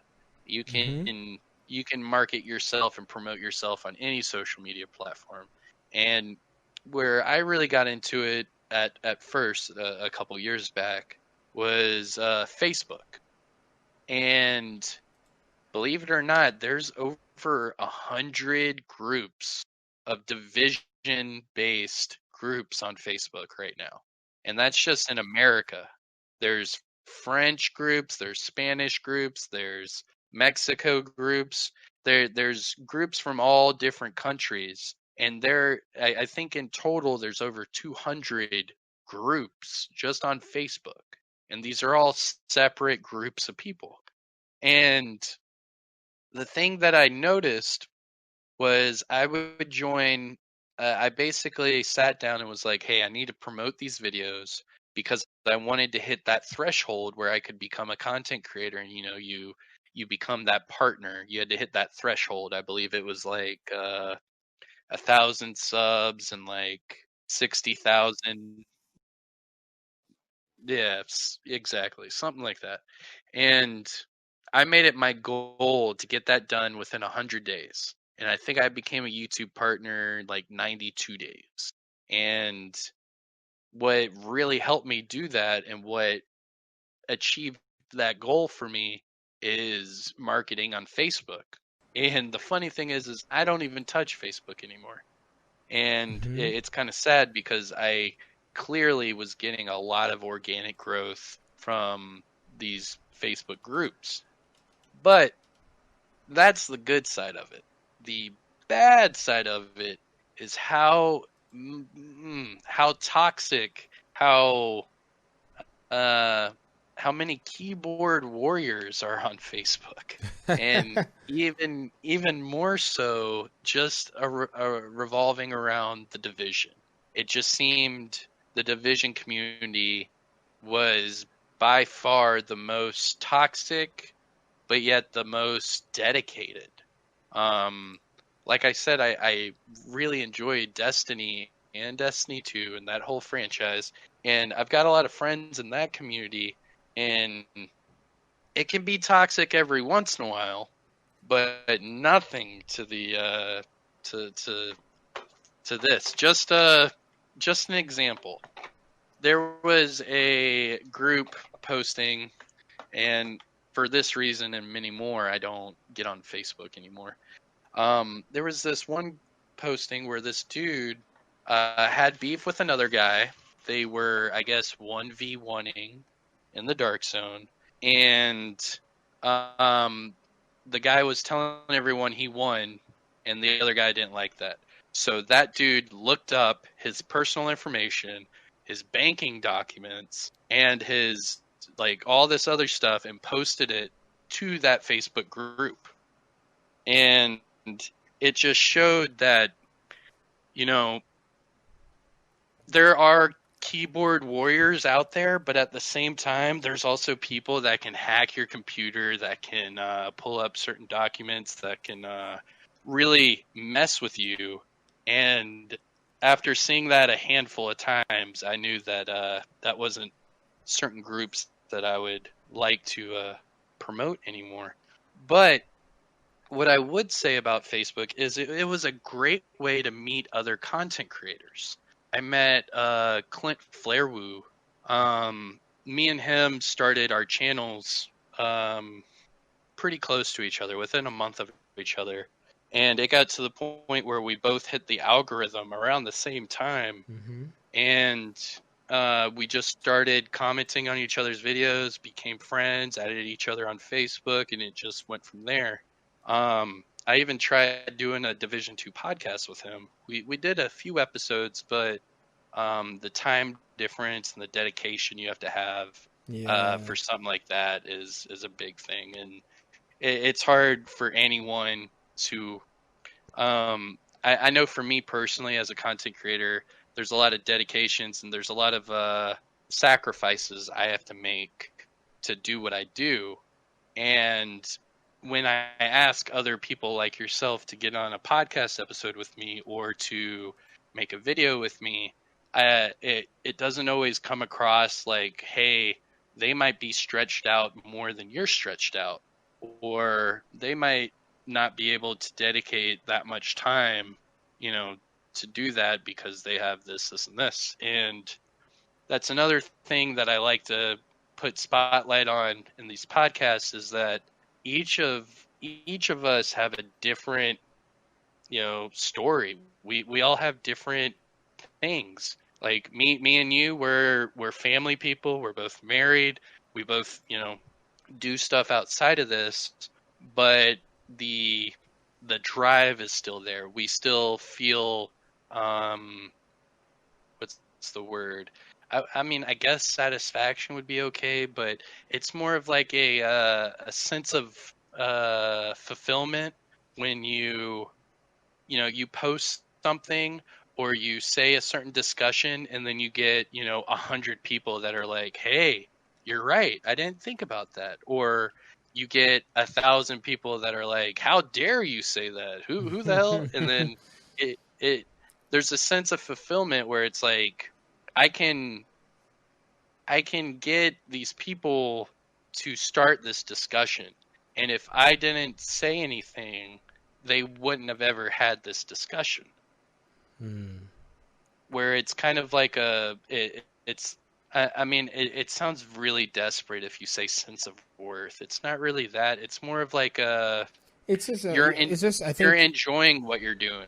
Yeah, I think you've just, you've finally reached a point where you've kind of established your voice in the community. Not saying you speak for everybody. No, you speak for yourself, but right. You engage and you tell people your thoughts and find out that there are like-minded people who share your thoughts. And then there are people who disagree with your thoughts as well and are also willing to, engage your thoughts and say, this is where I differ from your thoughts, but I'm glad that you actually even did, take the time to speak about these issues. Mm-hmm. That's a feeling that, okay, very good. I'm glad that I'm not just talking into a vacuum. There are people listening and there are people that are actually responding. That's one of the good things about doing YouTube and staying in a dedicated community, because a lot of people that are going to be in the community are knowledgeable as well. Right. They're not noobs. They're not like, passing by. They're not passers-by. We're just like, what's going on this video? Click. There are people who have similar experiences who are playing the exact same game. And I think that's where the fun is. This is actually where I explained this to GC Rock the other day on an episode of this, and it actually just fell into this conversation as well, where our community, what makes it so amazing is that a majority of us are within the same age bracket. Mm-hmm. A majority of us are within, I would even go as far as saying, similar IQs, and this type of game is so complex, and it has so many different algorithms and equations you have to go through, to where right now, the way I explained it to GC Rock is right now everyone's hooked on Minecraft and Fortnite, probably Roblox. All these games, like you said earlier, are um, are aimed at a younger audience. Mm-hmm. And what I'm trying to get everyone to understand is that, like I told you earlier, the way YouTube has progressed just in the last 2 years, not even total, but just the last 2 years comparably, it's so much more, but you have to look at the audience. How is this so much more? Well, Fortnite came out 2 years ago. Mm. Fortnite is obviously one of the top games to ever come out ever, and it has the biggest fan base. Minecraft might be bigger, but it's pretty close to Minecraft. Mm. And obviously, they spawned with what is now the world's richest the world's richest streamer and content creator, Ninja. He's way way more well off than any other streamer or content creator in comparison. And that was due to Fortnite. But you have to realize that all of this, and you have to factor in last year when they did that change to YouTube settings where children under the age of 13 can't watch certain videos. Mm-hmm. Um, this all goes off of the same premise that the audience that has built YouTube to this monument that it is now are all young gamers, all Mm-hmm. of them. And if they're not young gamers, they are people in school. All schools right now, including my kids' school, they all reference YouTube within their remote learning syllabus. And Mm-hmm. same with college. Before Corona was going off, I was going to the local university, and a lot of the resources we would get, whether it be for programming or cybersecurity, they would give us references from YouTube. So what we're doing here is we are watching this wave come about. And right now this wave is about from the ages 7 to, I would probably say, 15. That's where the biggest wave is in YouTube. And it kind of goes up a little bit to 18 to 20s, but the majority, the gaming industry, Fortnite, Minecraft, Among Us, a lot of these aim towards younger audience. And our community, the division community, um, is such a complex game where these uh, fans of these other games might not quite grasp yet. Mm-hmm. But what I've been trying to get people to understand is we're at this age bracket. I'm in my 30s. A lot of people I talk to are in their 30s. A lot of the people I play the game with are between 30s to 50s. And it's a common thing that the demographic that plays the division is anywhere between the ages of 20 to maybe 60. Because there's a lot of older people that love Not this game too. maybe, definitely Yeah, it 60. definitely. Yeah. And that is our sweet spot right now. Now, the problem with that is the ages under 20 are 99% more likely to play other games.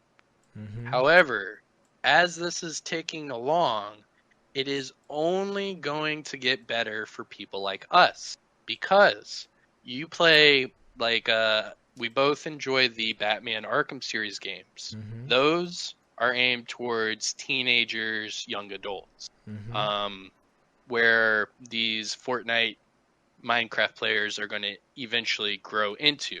Same with Mortal Kombat. Oh, you're too young for this right now, go play that. But eventually they will be old enough, and then Mortal Kombat's going to get a boost as well.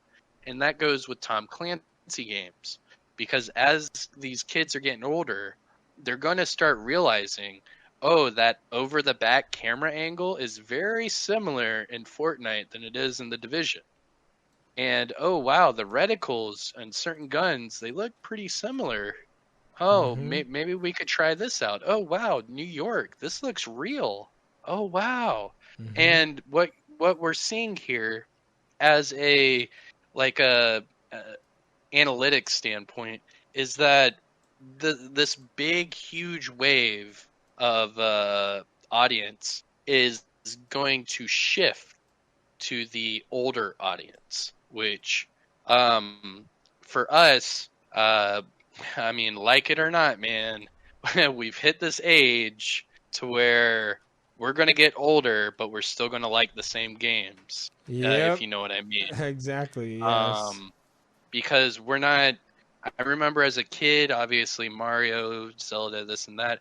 But now that we're, adults, it's really hard to like sway us into, a certain gaming genre.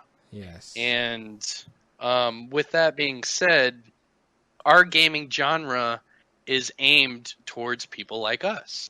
And that's where, for certain individuals, it's really easy to make content with this and people relate than it is others. And I think um, it's more of a comfortable feeling type of deal. Like, if I'm a middle-aged man playing the Division and I look up YouTube, I don't want to listen to a teenager who's probably popping acne off of his back, living at his mom's house.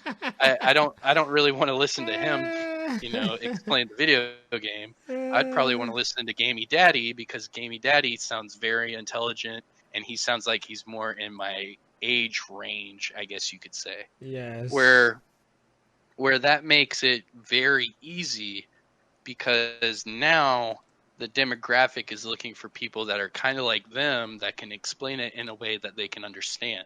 Mm-hmm. And the problem with a lot of these other content creators is that it's saturated the market to where some people feel like they have to listen to so and so because of X number of subs or whatever, but they might not explain it to a you know detail oriented way like you would, where it's like very informative with background, with history, with future knowledge, with this and that, and you're comparing different things and you're adding on to this overall topic to not only get the person to understand this and that, but also understand everything that's around it. Mm-hmm. And there's a lot of younger content creators that are just A to B. Hey, do this, you're done. Where I'll get uh I'll get messages, or I mean I don't anymore. But back in the day I would get messages about like my vendor reset videos. Because in the division, every Friday it was vendor reset, and there were like 20 plus different vendors in the Division 1. There Mm-hmm. were all the Dark Sun vendors and then all the open world vendors. It was a lot. Well, what I was getting mixed feedback from those videos because my videos would end up being, 20, 25 minutes long, where other people, they would just time skip it and cut it so short that it would be, 4 or 5 minutes long. And the question that would pop up is, why can't you do videos like this person? This person does it in this amount of time. Why can't you do that? Why do I need to sit here and listen to you do this for twice as long when I could get that information over here? And then once you compare the apples and oranges, you see that the other person would be like, hey, I'm at this location, buy this. Hey, I'm at this location, buy this. And they would just do that nonstop, making it really fast and easy, which to a certain demographic, that would be just fine. But in my case, my thought was, well, I don't want to just say, go to this dark zone and buy this. I want to tell you why you need to buy that. I need to tell you what kind of build you could probably make with that. Mm. Maybe you don't understand why I'm saying buy this item because normally you wouldn't use this item. But if I explain to you, hey, if you put this together with Predator's Mark and Banshee, you'll be killing everyone in the game. And then they're like, oh, well, I like Banshee and Predators. Hell yeah, let's do it. And there's just a lot of misinformation or lack thereof when you just want to get to the nitty gritty. And that's where a lot of the channels butt heads is their delivery. We're all trying to do the same thing. We're all trying to build everyone's knowledge, build the community. We're all trying to build as channels, all that. But I think that in a game that's this complex, if you don't explain X, Y, and Z, and you only explain X, next time that viewer might not click on your video because they had to learn from someone else what they actually need to know. Or something like that. I know it's kind of a weird turn of topic, but that's just where I was going with that. I'm probably just talking nonsense by now. You're a Division content creator at heart. There's no conversation you're gonna have that's probably not gonna bring Division up. Even this Thanksgiving, I foresee you saying, in the Division we usually and everybody yells at you, and then you realize, okay, this is not the Division audience. I can't really use these analogies. So that's normal. That's not uncommon for us to speak in those terms. When we're doing that, I have to find, like I said, I have two channels that have two slightly different audiences. Even if I have some overlap, there are people that show up on Video Game Fight School dedicatedly that I've never seen on Gamey Daddy, and they probably will never show up there because that's not their cup of tea. Division is not their cup of tea. And I have to, when I make a Division style reference, I have to kind of do a quick backtrack and provide a little bit more context so that there's okay, it's relatable to them, if you get what I mean. So yes, I definitely feel you in that sense. Let's see. So we've done all that. Obviously, we keep going around this, this bush. We keep trimming down this bush that is the Division, and we haven't yet actually gone into it. So I guess, it's been long enough. We can finally talk about the content in which we create. So the Division, man. What? Oh man, how do I ask that? All right, so I'll tell you mine, and then I'll ask the question. So my outlook on the Division 2 is, I think I had hit like 2,000 or 3,000 subs right as the Division 2 was about to launch. And that's when the private beta came out, because everyone that bought, I think it was like the Ultimate Edition, got the private beta. And then at this point, I was so hyped, because the Division, there's a lot of people, and this is why I said I laugh when people say there's no content.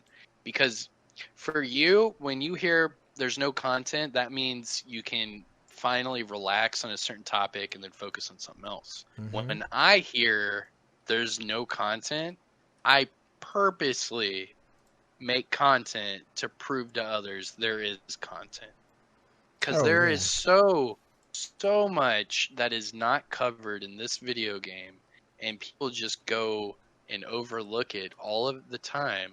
And it could be as simple as at the end of year one, people said there's no content, why are you even covering this game? And then I started doing Thieves Den videos every single day.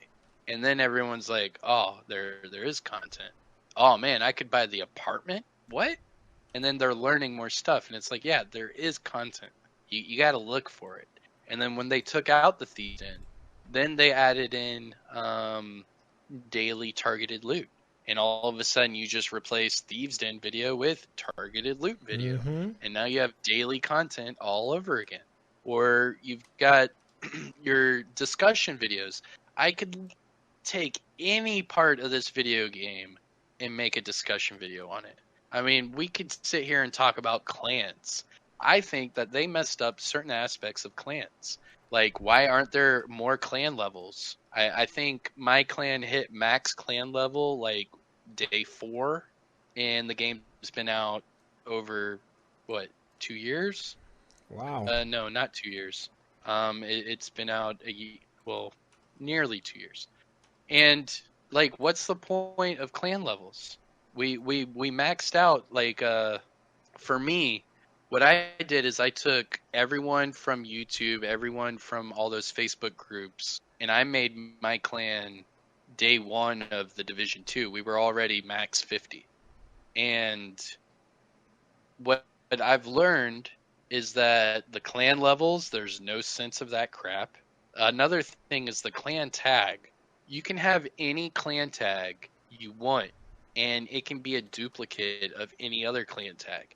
Everyone could have DOD as the clan tag in all different clans. I think that is a horrible development issue, where even things like Call of Duty, if I have capital D, lowercase o, capital D, no one else should be able to do that.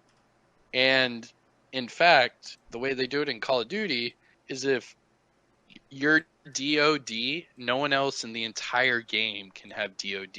You would have to be like D0D. You know what I mean? Mm-hmm. Where in Division 2, everybody can be DOD, and every single clan can be different, and no one would be able to tell until they actually inspect that character, and they're like, oh, but your clan says the flying unicorns. Why are you DOD? And then it's like, well, we like DOD. This man And just said the flying unicorns DOD, hey, man, bro. I'm just saying, there's, it could be anything. It could be, we are the Skull Crushers, but why are you DOT? That doesn't make any sense. And I found that out after 2 weeks of this game being out, that there was my clan, the Disciples of Doom, and then there was another clan, DOD, on Xbox called Dads of Division, which, shout out to that clan. I have a Dads of Division on name. PC, actually. Yeah. And I think it's awesome. But their clan tag looks exactly like my clan tag. So if I'm playing Conflict and I see another DOD member pop up, I'm like, oh, who's that? And then I'm like, oh yeah, it's probably just another fucking clan that has DOD, because this game doesn't know how to make different clans. And I'm sorry to go on a little tangent like that, but cool. That's just an example that I can, you can make content out of anything. That was me just making content out of clans. Like there's certain aspects of this game that certain people overlook or don't care to look at under a microscope, where there's certain things hidden or there's certain things lacking within this game that need to be pointed out. Like, for example, hardcore. Why is it that I have, and I currently am on my hardcore character, I am at watch level 28, level 40. I've done everything in the game. I'm just trying to get my watch level up now. Why is it that I have not gotten a single patch, a single commendation, a single apparel, a single reward? I haven't gotten anything since level 30, beating Tidal Basin. That was the last time they had anything connected to hardcore mode. So basically, once you beat World Tier 5 and you got your gear score 500, they technically stopped hardcore mode. But they give you Warlords of New York, they give you the Summit. You can play basically all of the content on hardcore. You can even progress up to level 40, do your watch levels. I've seen people on Twitter who are on their hardcore characters watch level like 1,000. And that's more than on my normal character. And there's no rewards at all. There's nothing linked to hardcore.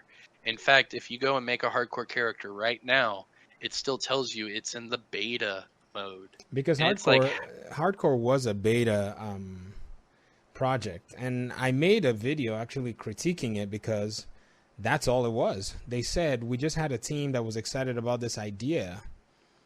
and we decided that, since it wasn't taking any resources, we should just have them go ahead and do it. And I said, why? Why do a beta project rather than do a realistic project that like something that we needed, which was more content? So I think hardcore should have been, my imagination of hardcore should have been this never-ending cycle where you create a character to go into the world, and the world is constantly receiving changes that the regular open world doesn't get. Ooh. It was a missed opportunity by Massive, where the Black Tusk are constantly sabotaging everything you do, not just taking control points. No, I'm talking base of operations, taking missions, and the missions change, and you don't know what has happened over in your map is not yours anymore. You don't know what's going on when you log into your hardcore character. You could just be like a hardcore, thing goes on, shade level agents that are rogues, and you find yourself that as an agent, another regular agent can like go rogue on you. It's a very I thought, man, this is definitely the idea. Why make a beta out of something that you're not going to harness? But I just thought I was gonna sound like a whiny baby if I kept on pushing that. And to add to that, this is a copy and paste of, I was told, Nightmare Mode from Wildlands, I guess, or Ghost Recon. Something like that, where this just came out on a different title. And all of these developers from these Tom Clancy games that are under the same umbrella of Ubisoft and Massive and all that, they communicate with each other. The game mode, not conflict, but Team Elimination.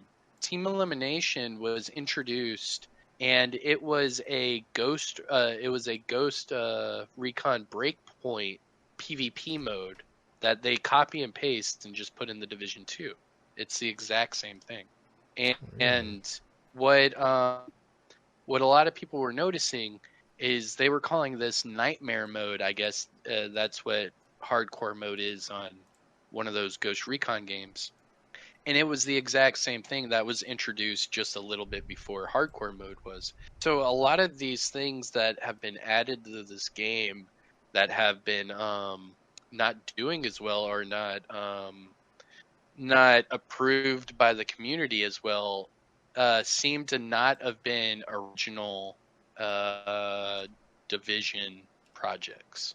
And hardcore mode was one of those, where day one someone else was like, well, this is just a copy and paste of this game mode, it's not going to go anywhere.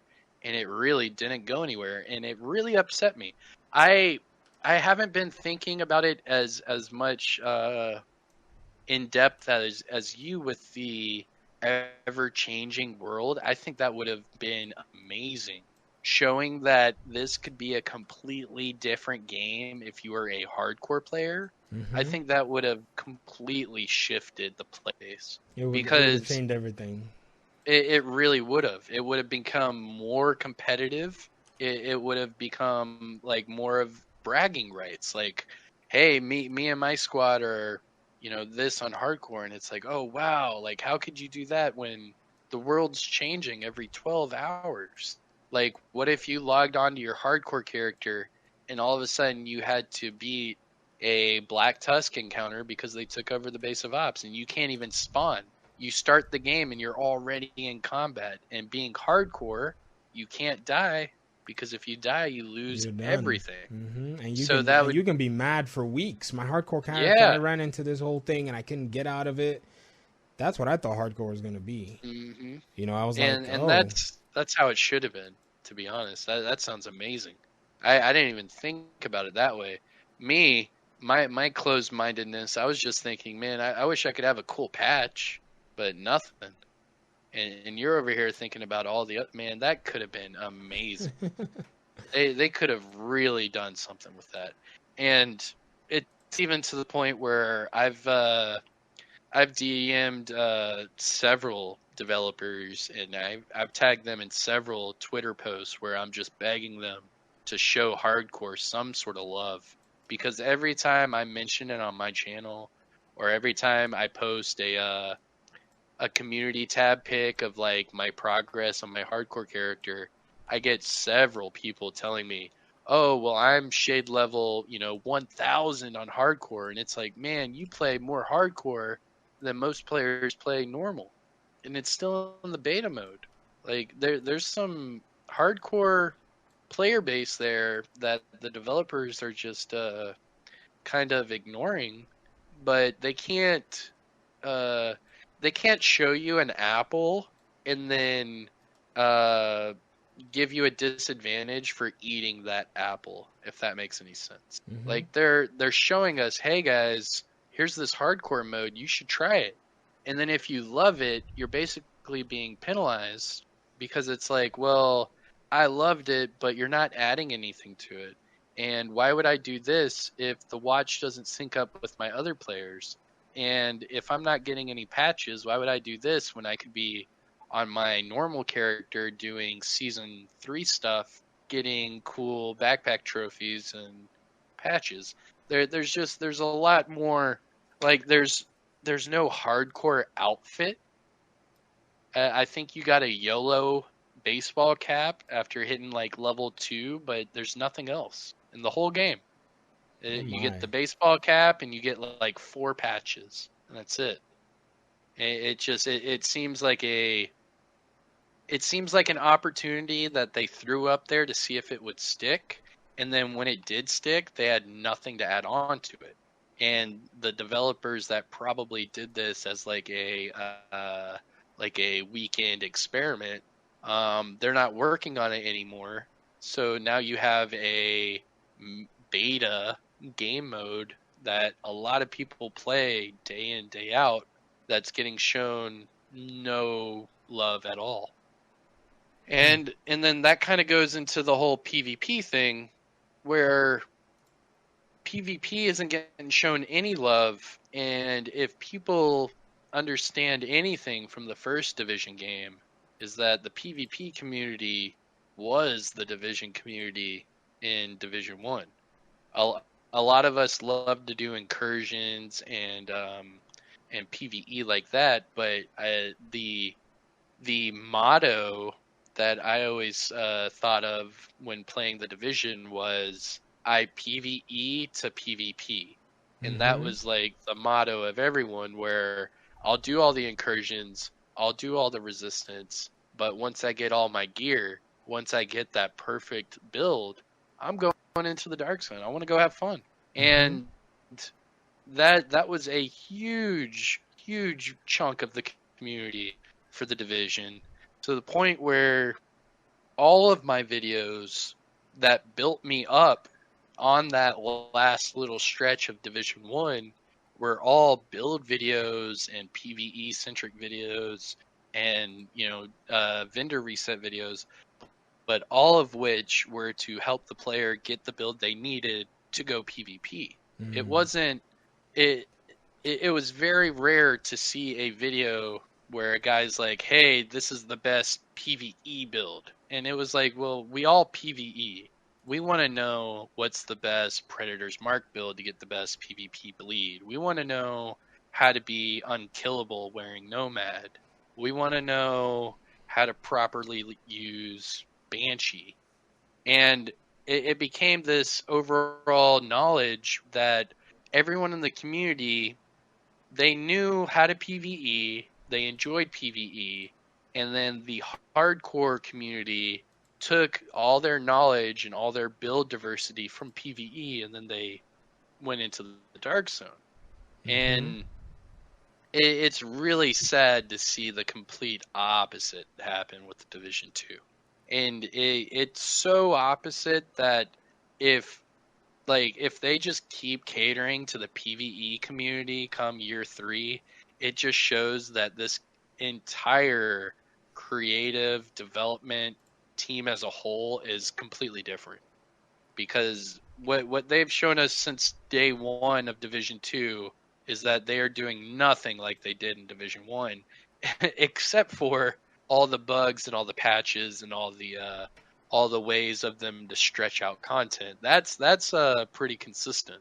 But the way the content is being released is different, and it's not in a good way. It's in a pretty uneven way, in a sense that during year 2 to year 3 of Division 1, the average player base was either in Resistance doing the Horde mode, or they were in the Dark Zone, or PV, conflict kind of deal.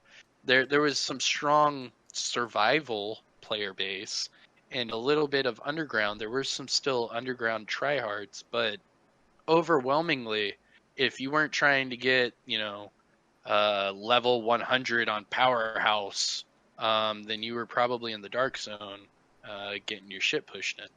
And I just see that they stuck with the PvE part of it, but they completely negated the PvP part of it. And a lot of it I would blame on the community and not the developers, which is, is a nice little stab myself in the foot kind of thing. But I think that what they did is they tried everything they could to give the PvP community what they were asking for.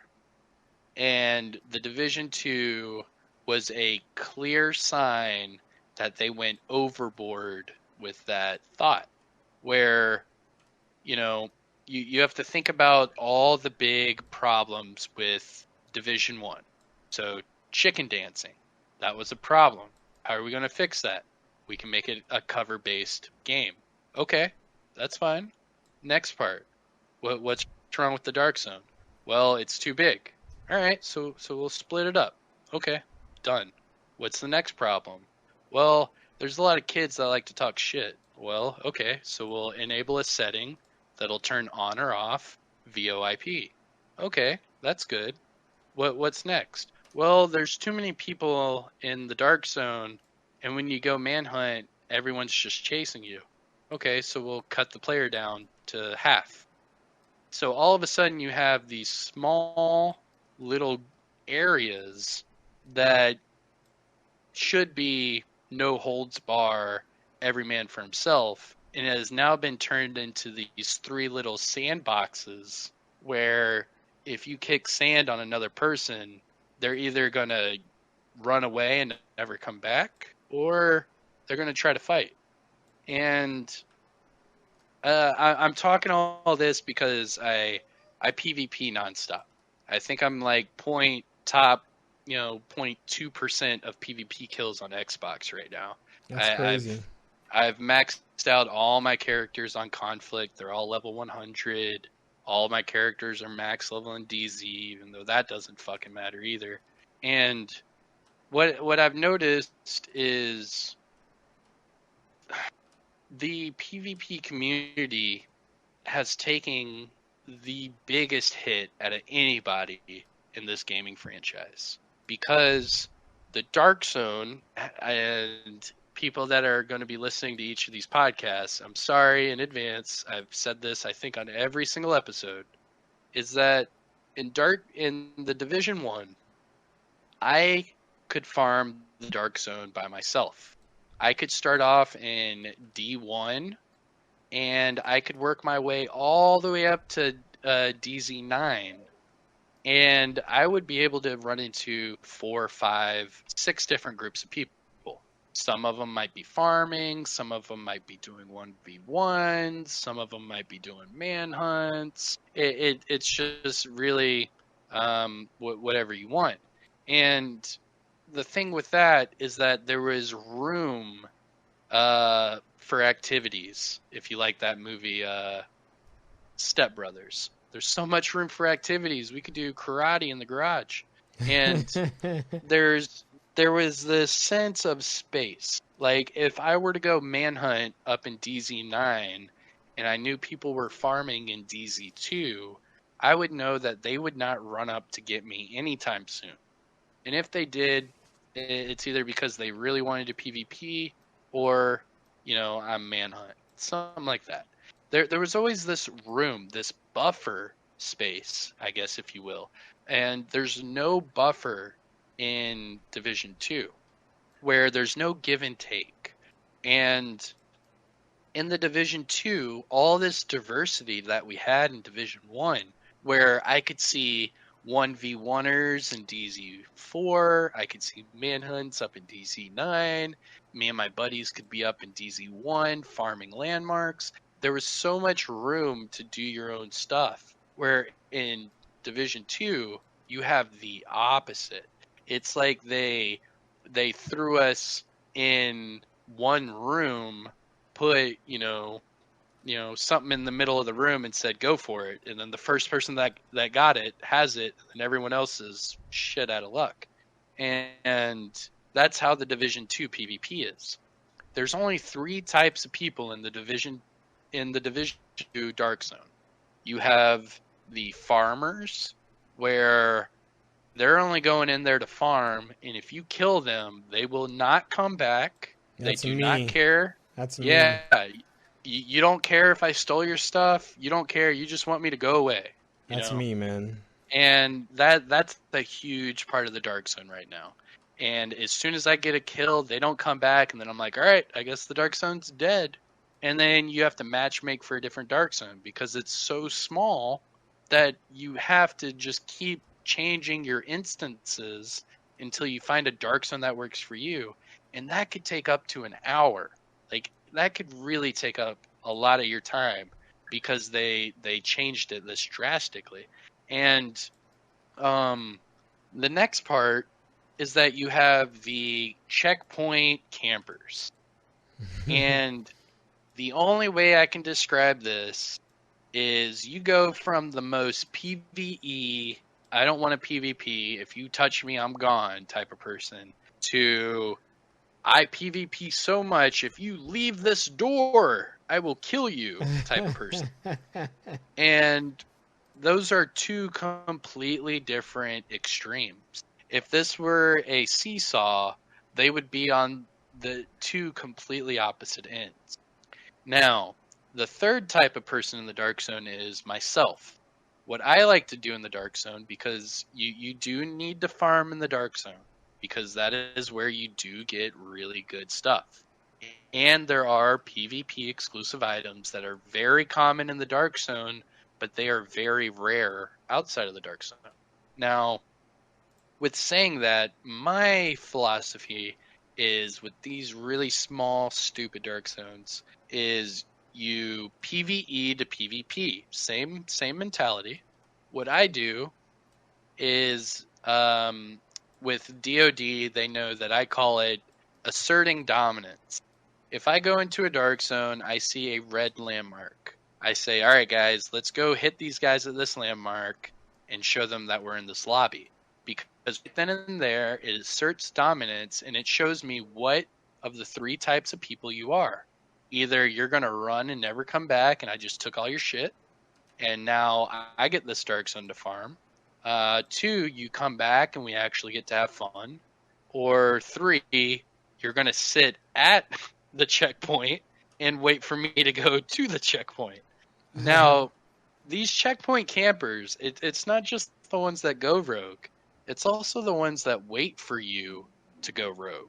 Now, there's more times than not that I will find myself becoming manhunt, and we'll be fighting the same 2 people. And then all of a sudden, one of my manhunt guys dies. He's at the checkpoint. He comes out, and all of a sudden, he's got 6 people on him. And it's like, they're just sitting at these checkpoints, and that's just where they want to PvP. And to me, that completely kills all the fun.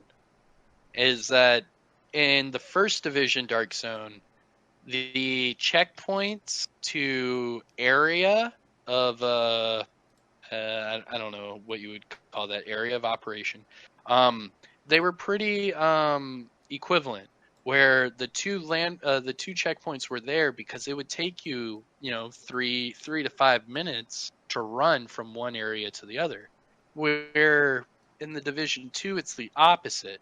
There's more checkpoints than there is area to where if I'm manhunt, I can only stay in like a 2-block radius because there's going to be a checkpoint to my east, to my north, and to my west all at the same time. And then you have to watch out for, oh man, what checkpoint are they going to go to? And then if I have a safe house behind me, then that means I'm not safe anywhere. And it just makes this like really one-dimensional PvP aspect of the game. And it really is a bummer to play sometimes. There's I'm trying now to breach out more into solo Dark Zone because like I said, I'm max with the whole conflict thing, and I've brought this up a few times too, but the way that they did conflict XP is so broken that unless you like PvP, there is no reason for you to ever get into conflict, because they made it to where Dark Zone XP equates to Shade XP, and Conflict XP also goes to Shade XP. But what they forgot to do is they forgot to actually bump up the XP from Conflict. So you need, let me see, you need 700,000 XP per watch level. In Conflict, you can only earn max up to 3,000, maybe 4 if you're like a god, but maybe 3,500 would be around max for a lot of people. And you're saying that you would have to do that how many times to reach 700,000? So that's what, like 250 times?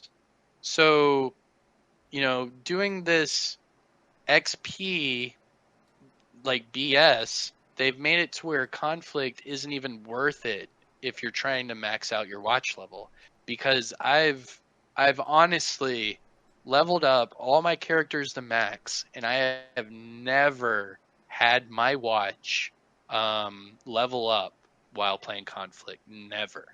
But if I go into the Dark Zone and have my watch level up by the first landmark, and that kind of killed the conflict side of PvP, because now you have all these people that play Dark Zone are watch level 4,000, and all the people that are playing conflict are still watch level 500. And you're seeing that, wow, there's no sense of playing conflict. And then when you go into the Dark Zone, you see that there's only 3 different types of people in the Dark Zone, and then it really limits your Dark Zone experience. So overall, PvP is just like really falling behind, to where there's very small things I can give credit to, and there's a lot of things I can point out and say, you could really do better with this, you could really do better with that. And it's pretty sad, because in my eyes, Year 2 has completely fixed and given PvE players exactly what they want in every aspect, but the PvP players are completely left in the dark. But yeah, That's man, and you already touched on it. You said that they overcompensated and swung too hard to appeal to the PvP community, and they made, and I think you're onto something. They made a lot of these changes at the onset of the game. They were trying very hard to, get the community to play their game. Oh yeah. It was the beginning of the game. So when people say, why should we have to do this? Oh, okay, it's okay, we'll do this. But not necessarily taking into account, what does the manhunt system look like? Right. How is that going to affect if we throw a bunch of people into these already small Dark Zone spaces? What is it going to look like? Should we do what we did in the Division 1, where at Red Storm we added more space, verticality? We used just a little bit of real estate, but created a more dynamic level system where you could run in and out and underground. And should we create more underground structures to make the Dark Zone feel bigger? Those are some of the things that they didn't address at the onset of the game, that I think really played into the the aspect of the game where it's like, you couldn't do anything other than just deal with what they had coming, and people were taking those temporary wins to mean, yay, they did this, when in reality they should have done. And that's one thing about game balancing, with the game like The Division. As much as it's a good thing to listen to your audience, sometimes gamers don't really know what they really don't know what the implications of what they're asking for will be. Right. It's not like they don't know what they want, but they know what they want, but what are the implications of what they want? Is it going to be something that is that is feasible for them, or is it going to be something that becomes a nightmare? Exactly, where it's we want this, but we're not thinking about what ramifications would come if these things were to be implemented. Yes. And now we're ending year 2 of the Division 2, still hating the thing that they did to try to fix the Division 1. And they were never really given an opportunity to go back.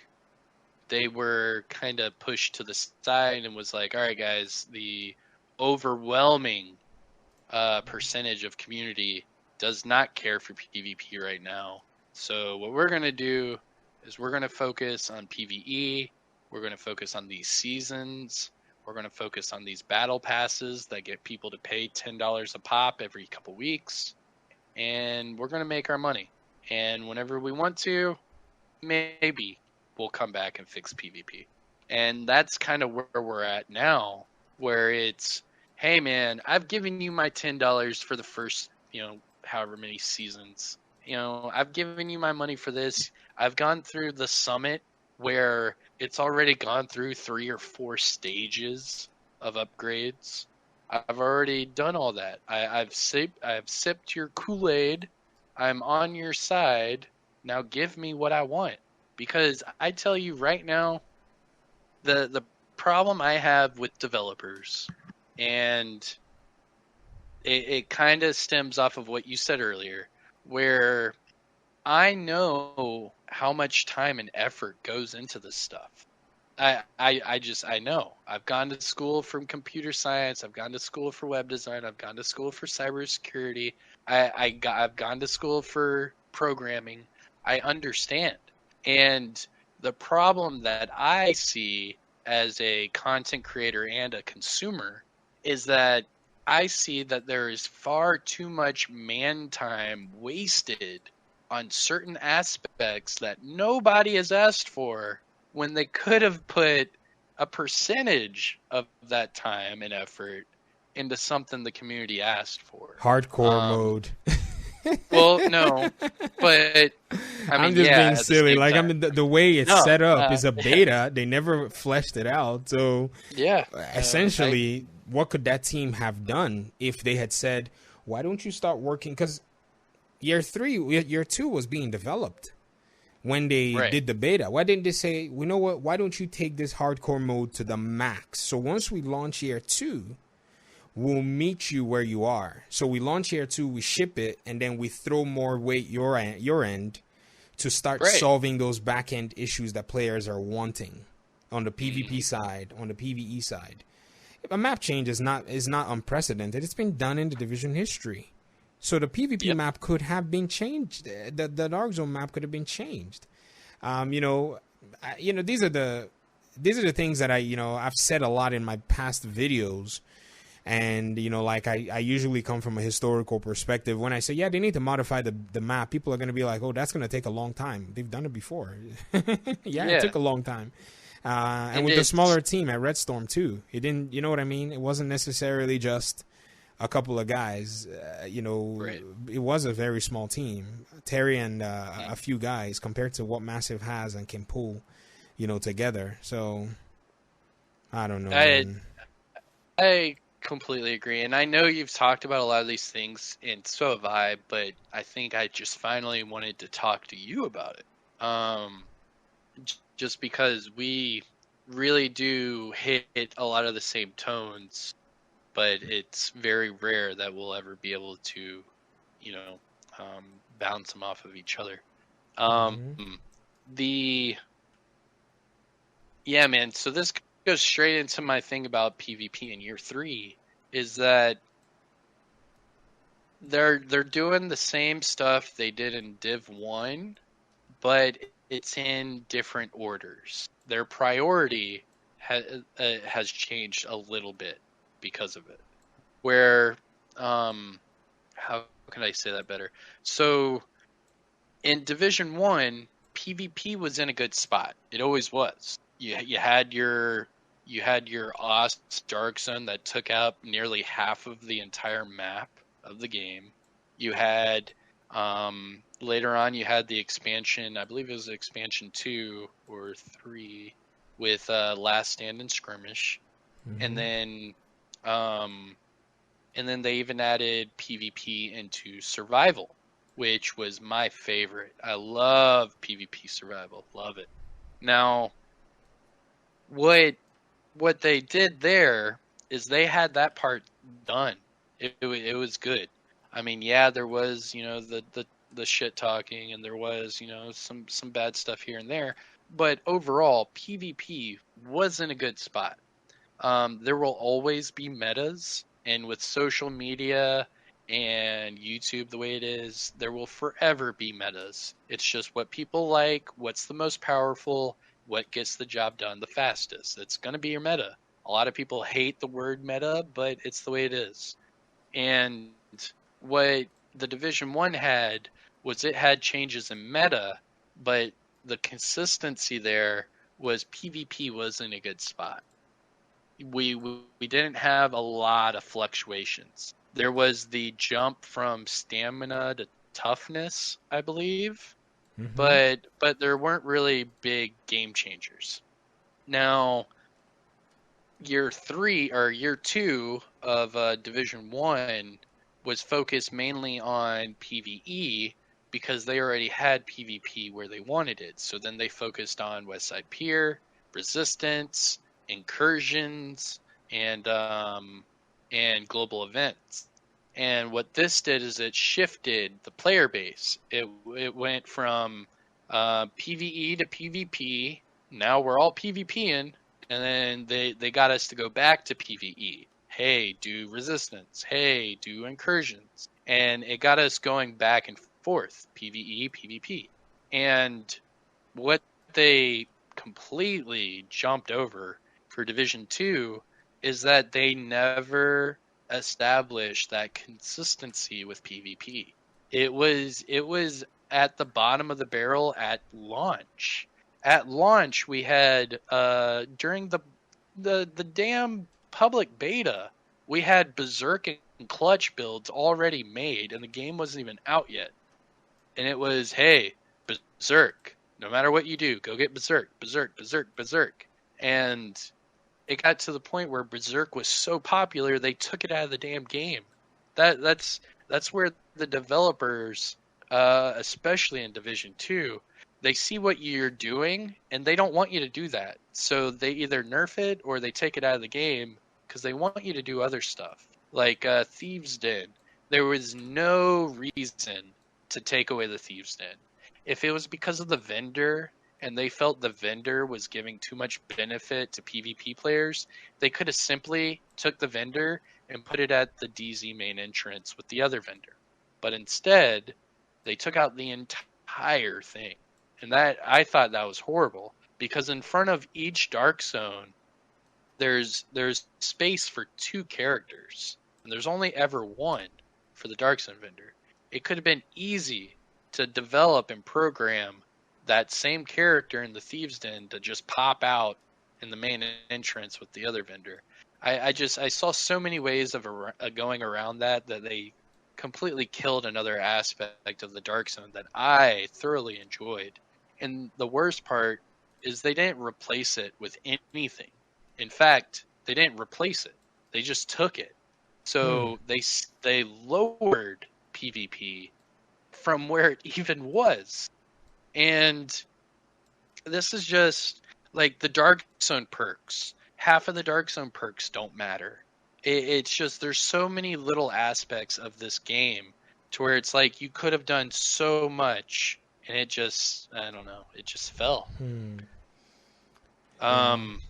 Yeah. But those are my things. I know you're not a huge PvP person. In the You say it a lot in your videos. in the Division 2 Well, and the I know you're Division a Mortal 1. Kombat guy. Yeah, Oh my gosh, you have no idea how much I've I'm sure dude. you'll kick my ass in some Mortal Kombat. Dude, it's not even I don't know what it is, but I already gained so much joy and just enjoyment from, doing Mortal Kombat as a PvP. I used to play FIFA. That used to be my PvP, which is a sports game. Like, okay, whatever, Yep. son. But once I saw that EA didn't have redemption in their book for the next few years, I said, yeah, I'm good on FIFA. So I played PES, but PES doesn't really do a good job online for you to be able to go in PvP without bad connections. So I had nothing. And with the Division, I'm just not really good at shooters. I don't know when I ever will be. Maybe I need to practice. That's just it. But What? yeah, You not can really. you can knock out legendaries with your eyes closed, but you can't shoot a player. I Come on. can't. I'm bad at it. I really suck. So that was my biggest issue. It was that, it was that hurdle for me for a long time. And I said, if this is going to be the hurdle for the time being, I guess I could just focus on other things. And I did, Right. And I just found, Mortal Kombat to be a lot more compelling. I bought MK11 at the time it came out. I was trying to make content on it on my second channel too, which was, a game I enjoy. That's usually the best way to do something like this. Make it on a game that you enjoy. Oh, for sure. And yeah.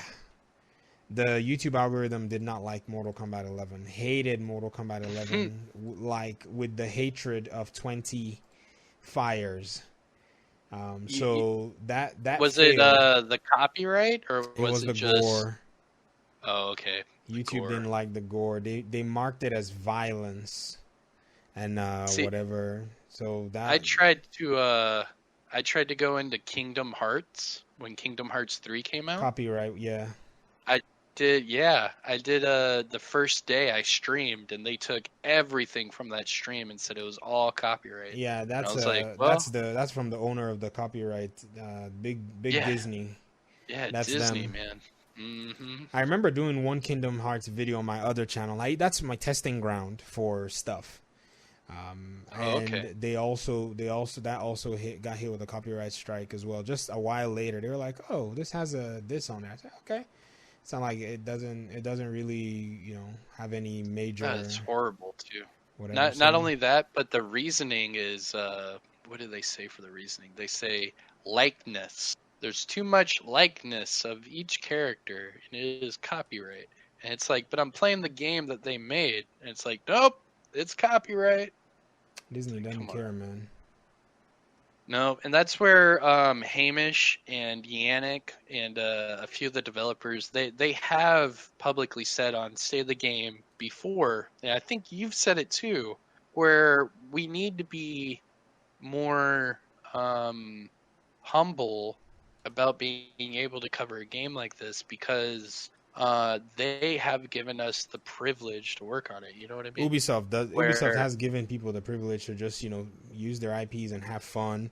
They really do have at the core. I mean, yes, Ubisoft can appear as a money grabby company, but at the core they have, as crazy as it may sound, they have gamers at heart to try and execute some of their plans and some of their vision. And I know it's really tough to, swallow that, but really, compared to, like I said, other companies, even some of my Star Wars content has also gotten claimed as well, because it is a Disney. I covered Jedi Fallen Order, but I covered that on my other channel too. So I'm trying to get a feel for who's more game friendly. Disney doesn't seem to really care. I think it's just like they would rather not even have anybody take a dime from anything that they make. They want all and 100% control, and it's their rights. That's their, it's their business model. I'm not worried about that. If I wanted, I can write my own stories. I mean, I ain't fronting. And they've already been able to acquire their own stories and narratives, and so they, I feel like they have the right to enjoy those as well. if one day I decided that no one should make a dime from any of my IPs or whatever, I mean, I would be happy if people would respect that, but I don't know if I'll make that decision, but I'm just saying. So these are some of the challenges that, you face as a content creator. Uh, sidebar there, Mm-hmm. Mr. Developer. If you do make this game and it goes places, I would like to cover it. Just saying.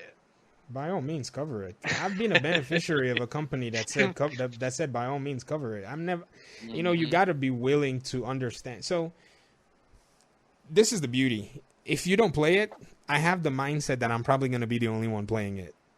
You know what I mean? Like I set myself up to keep my expectations realistic. So I'm going to actually be depending on guys like you and guys within the extended family to walk through this journey. No one's an island. It's nice to be able to say, oh yeah, I developed a video game by myself, but really, did you though? If you go look at it and assess it, you used a pillar that some guy designed in a 3D software. You used a plugin that helped you avoid lines and lines of code that you don't know. Does that make sense? It was easy for you to be able to say this, but developing a game as a solo developer is just that you were the guy who saw the vision from start to end, but along the way, holler at the people who hooked you up. Even if you paid them for, their services, they still sat there and slaved hours on end so that you didn't have to. And that is the same thing with The Division as well, where these guys, they did the job, they put themselves on the line, they took the risk to give us a game that has finally brought us to the point where, as content creators, we're able to, we're able to just benefit from their hard work. And they say we can. They want us to, because they understand that there is some sort of a benefit as well for them. But at the same time, they could also say, you know what? No. Let's just let the guys who we, send to a hotel cover our games. The game will never, ever get any negative coverage. You know what I mean? The guys that we brought to the event, why don't they cover our games? You'll never know if you should buy the game or not. So... Well, hold on, a great example there. When they did the ETF a couple years ago, they flew everyone out to Sweden. I can guarantee you not one of those content creators made a bad video. Not one. I mean, that's usually how it goes, because even though it's not, even though they may not say physically, hey, we're hooking you up, but there is the implied benefit that softens you up a little bit. Yeah, I got to shake the devs' hands and all that. Yep. How am I going to... In fact, there was so I got super anxious when I heard that you actually had opportunities to meet with developers. Now, if you gave me an opportunity to meet with a developer, it will be strictly on something along the lines of this, where I'm asking questions like, by the way, how do you guys do this in a video game? Because I need the knowledge. I'm not going to be asking you about, hey, I would like to get an insider on your next big event. That sure be nice, but honestly, I'll just wait till it comes out, because now my perspective has changed. And if I'm picking a developer's brain, it's almost like I want to beg you if I can be on the moderation and throw a few questions in when you're interviewing any devs. Just tell them, we have somebody that has like 5 questions and stuff for whatever, and I can send the questions as part of the package to them. And I just want to know, you know what I mean? And I think it will also provide value for the developer side of the whole thing to come out, so the community can know, oh, this is what it entails to do things like this. So it's a different mindset right now. So yes, I completely agree. And I think if and when I ever do have developers on, I would probably reach out to certain people like yourself to see if you did have a question or two, because I know myself personally, if I ever get... I think I had Yannick back in Division 1 on State of the Game. Yannick was reading the comments off of YouTube back when they had YouTube comments, because the community got so toxic that they had to disable those. But on YouTube, there used to be a live chat option for their Stay the Game streams. And one of those, I wrote Yannick a nice, long, elaborate question. And even him just trying to say kamikaze, he gave up because he found out that my name was pretty long. But just the fact that I heard him just kamikaze, and then he like stopped, and I was like, "Oh, so close!" It's like we will jump up and down with excitement if we can just talk to these developers, because there's so much stuff and information that we learn on our end that they have no clue about at all. And vice versa, where it's like, why the hell is this like this? And they're like, well, we got caught in a little programming thing where if we do this, it's the same in this area and this area, and we can't really make them two separate instances. And then it's like, oh, okay, I get more of the block structure you're working with. And on the other end, they can talk to users. Like, if I was a developer, the number one audience I would be going after are the people that are day in, day out enjoying the content. Because those people would know. They would know, hey, if I go into this part of the map on conflict, no one can shoot me and I can shoot them. Wouldn't you want to know about that? Because there is a spot in conflict right now that'll do that. And it's not even just one. I think on the map Wharf, there's 4 different locations on that map alone that you can get outside of the map into a quote unquote safe zone. And you can sit there for the entire map. No one can hurt you, nothing. And these type of things will never be seen because these developers aren't sitting there playing conflict match after conflict match. They're over there developing new content. They're over there thinking of the next thing. So they need to talk to people that are constantly playing their content to, day in, day out. I mean, I don't even want to admit how much time I put into these games. But I do have 3 complete characters and a complete hardcore character. So that'll say about it. But just the amount of things and problems that I've seen, or like yourself have seen, or whoever else who has a couple thousand hours played or whatever have seen, it's a lot of information that they're not getting because there's this lack of communication, transparency. They'll sit there on chat and they won't read a specific question. What they do is they see a topic. Hey, he just asked a question about conflict.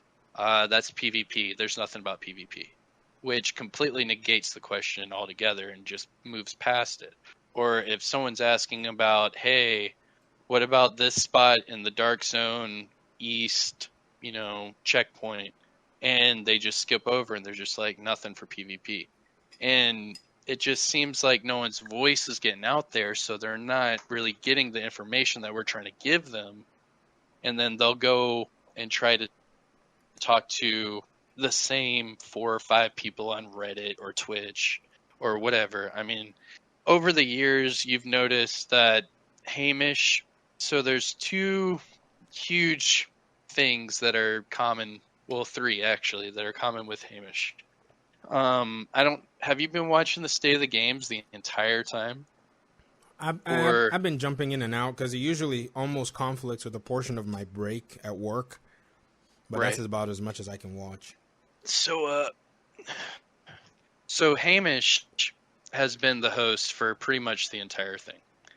And it used to kind of be like the Hamish and Yannick show. It was really funny, like way back in the old days. Mm-hmm. And then it kind of just stuck with Hamish. So Hamish has 3 common things that he does in a lot of his State of the Games.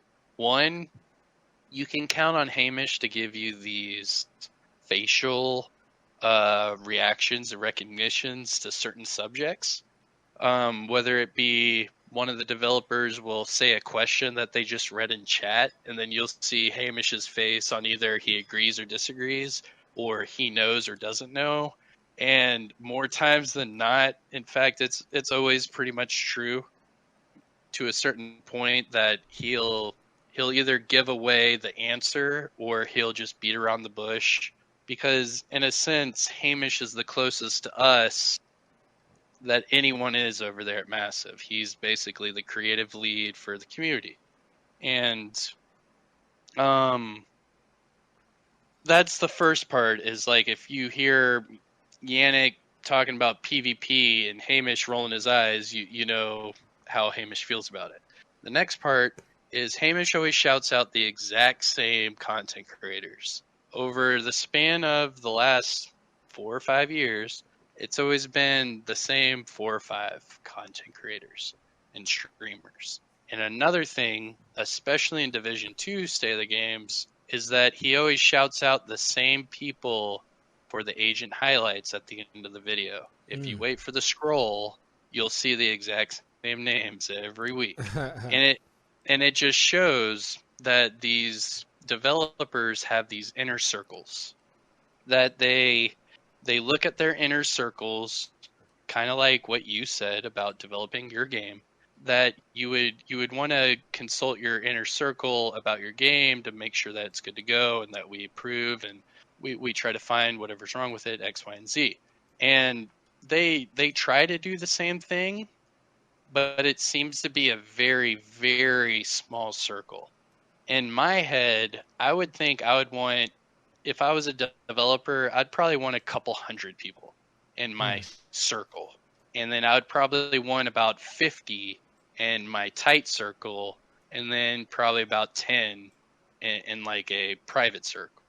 And what that would do is that would give this whole mess of variables and data together to where you could be more, I guess you could prioritize your updates a little bit better, because obviously with them joining, well, that would go off the subject. So what this does is it shows that they have small inner circles, and they're not fully listening to the community. They are, but it's probably the same 20 to 30 people. And content creators, it's about 5. Like there's not that many. And over the years, I've only been in contact probably with about 4 or 5 developers over the years. But as of right now, only one of them is active. All the rest of them have either been gone for years or, whatever, switched jobs. And it just shows that not only are they focused on these inner circles, but their inner circles aren't there all the time. And then their circles get smaller and smaller, and then they get disconnected from the community. And then all of a sudden they're doing all this PvE shit. Like, what really set me off the top was appearance mods. The whole transmog thing. Transmogs. And I think that set me off because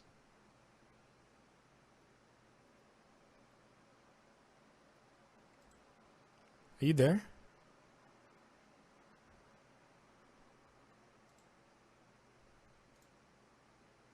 Mr. Von Doom. face. Oh. Yeah. Sorry, I lost you for a second. Hey. Okay. Hello. Yeah, I'm here. Can you hear me? I can hear you. Okay, cool. I can you hear you hear now. me? Yeah, I can hear you now. Sorry about that. I lost you for that whole portion. What? I said I lost you for just a few seconds there. Uh-oh. That's not good. But you're back. I can hear you now. Oh, okay. Yeah, I was talking about the transmogs. Mm-hmm. And that, I think that was the point where the community was on the edge of their seats waiting for, like, this big epic thing. And it just threw everyone back in their seats with disappointment. Yeah, I didn't even, once they start talking cosmetics, I tune out. I just don't bother.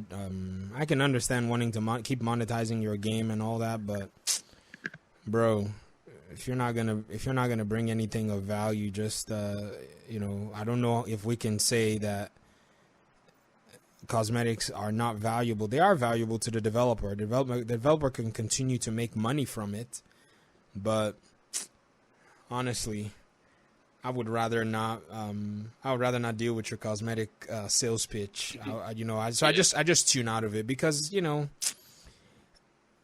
if the game was in a great place, I'd buy cosmetics in a heartbeat. I bought cosmetics in the Division 1, but the Division 2, I've been really stingy with spending any extra money because, there's much that could have been done, and I protest. The way I protest is, with my wallet. I'm not giving you any money extra because you're not giving me things that I would love to see in some cases. Now, yes, they've given me things that I feel are sufficient for the money that I've given them. But nothing more. You know what I mean? Nothing more. That's kind of how I am. So my protest is basically, wallet based. I'm not gonna pay any money for this. Like one season, I was like, I'm not paying for that season. I grinded all the way to 100. I got the exotics and all that. They were like, oh, you have to get the season pass for this mask. I'm like, no, I'm not paying for that. I would on a different day, but no, I'm not gonna do it. Right. So that's how I've been able to reconcile, whenever their shortcomings are. But also, I also see reason with so many things that happen in game development that it's just, in a sense, tragic, Yeah, but you also remember that was it Activision that won that big advertising microtransactions bill with the government? I believe it was Activision, where it completely just changed the game when it came to like microtransactions, and now everything is either battle pass or season pass or DLC based just to get the most bang for your buck, where now it's not you pay $60 for a full game, it's you're paying $60 for a 40% game. And if you want 50 and 60, you need to pay another 20. And then if you want the rest of the game, well, you're going to have to wait till next year and then buy the expansion. Yeah. Where they're stretching us out for more playability so that they can have better ratings, which gives them better budget. And then they can give us more microtransactions, which makes them more money. It's just a very ugly, vicious cycle. It really is. It really is a weird cycle. Yes. I really think they should just bring back the ETF and actually bring it with like some dedicated player base. They do have an ETF creators. actually. They've been doing them, but they've been doing them more solo because apparently a lot of the ETF members get harassed by people in the community and stuff. They've been doing ETFs. They just don't announce them. They just don't talk anything about them anymore. Right, but there's no. Yeah, but that means it's a hidden number of a select few. It is. I mean, can you blame them when people are getting harassed though? Like you said, there are people in the community who just want to stir up a storm, and I can almost bet you they've probably taken their drama to those people who just got selected for an ETF after applying because there's an application process, and so people probably just took their drama to them. And now we don't have an ETF anymore. We don't have we don't have a public ETF anymore. So I guess that's where the problem might be. Games like Breakpoint that came out shortly after the Division 2, they have a similar thing called Delta Company, I believe it's called. Or Delta... Delta Company. I believe it's Delta Company. And it's their equivalent of an ETF for Division 2. And one of the guys on a previous podcast, his name is Rogue Gaming UK. And he's pretty active with that in that game. And he was a prior Division content creator as well. But he's obviously focused more on that game and such. And he's been explaining how their version of that is not just a private select few of people. It's also a private select few of people with, people with Reddit backgrounds, with people with just hardcore playing backgrounds, and there's certain groups within this, and it's multiple categories of people that are all within this Delta company. And it after he explained it fully, it just showed that it was so in depth, and they are so active that there are certain things that they were able to pull off publicly, including getting, I believe he said, a raid out early opposed to delayed, like the Division 2. And then things like PvP balancing and just overall game consistency. They're able to provide more feedback to the developers to get fixes done faster, because there's a huge community of people that work together to do that, where the Division 2 just has, like you said, a small private select few of dwindling players. And from the start of ETF to now, I could probably get away with saying it's like 20% of the people that were in the initial ETF are currently in that. And that would be sickening if I was true. Because you have this game, this Ghost Recon game that I'm comparing, both Tom Clancy's, both Ubisoft, both came out in the same year, and both have two completely different looks on that. Like the harassment part, that's zero tolerance. I have no maybe idea. there isn't. Maybe there isn't any harassment, but I'm just saying it's not without saying that there could have been some level of where like, I guess their subs are like demanding answers or something, and they just can't tell them. I mean, I'm sure there's a lot of stressors that are involved with of the that. ETF people too, which is strange. Many of them are not content creators. If not, I don't think any of them are content creators anymore. They're actually just players who literally just play the game. And now, so then, of course it would be private. There would be no public anything. If it's just private with private gamers, then technically the ETF is like its own. I don't know how to put that. I mean, I always thought from the Division 1 to the Division 2, there were people like Butter, Wids, I mean, even Epic Slayers, NGN Gaming, Afflicted Gamer, Roar Talents. All of these content creators were a part of the ETF. Not a lot of content creators have been a part of the ETF. I think it's only probably been like the first wave that did have a lot of content creators. I think after that it started. Well, it wasn't. The goal actually, even from when they started it, they said, "Well, this is not something that's only going to be for content creators. This is something that we want to be for a larger part of the community." Right.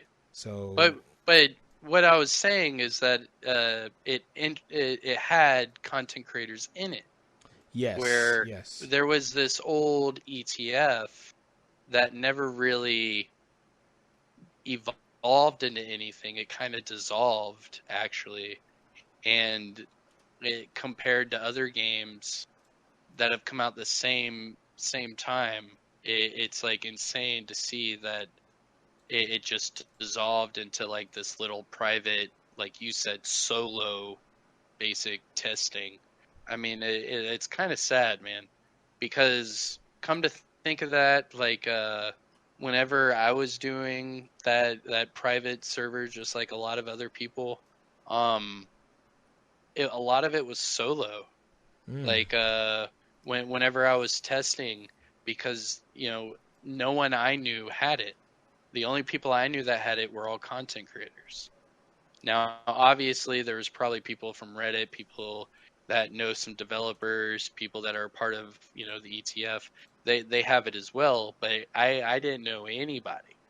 And I wasn't told anything except for, hey, you have access to this, you can play this, have fun, you can, do this, this, and this. And that it completely just shut out the whole like community aspect of it.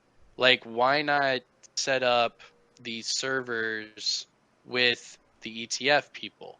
Why not have all them to where it's like, if I go to the base of ops, I see everyone else that's a part of that private server in the base of ops. And it's not tested that way. It's tested solo.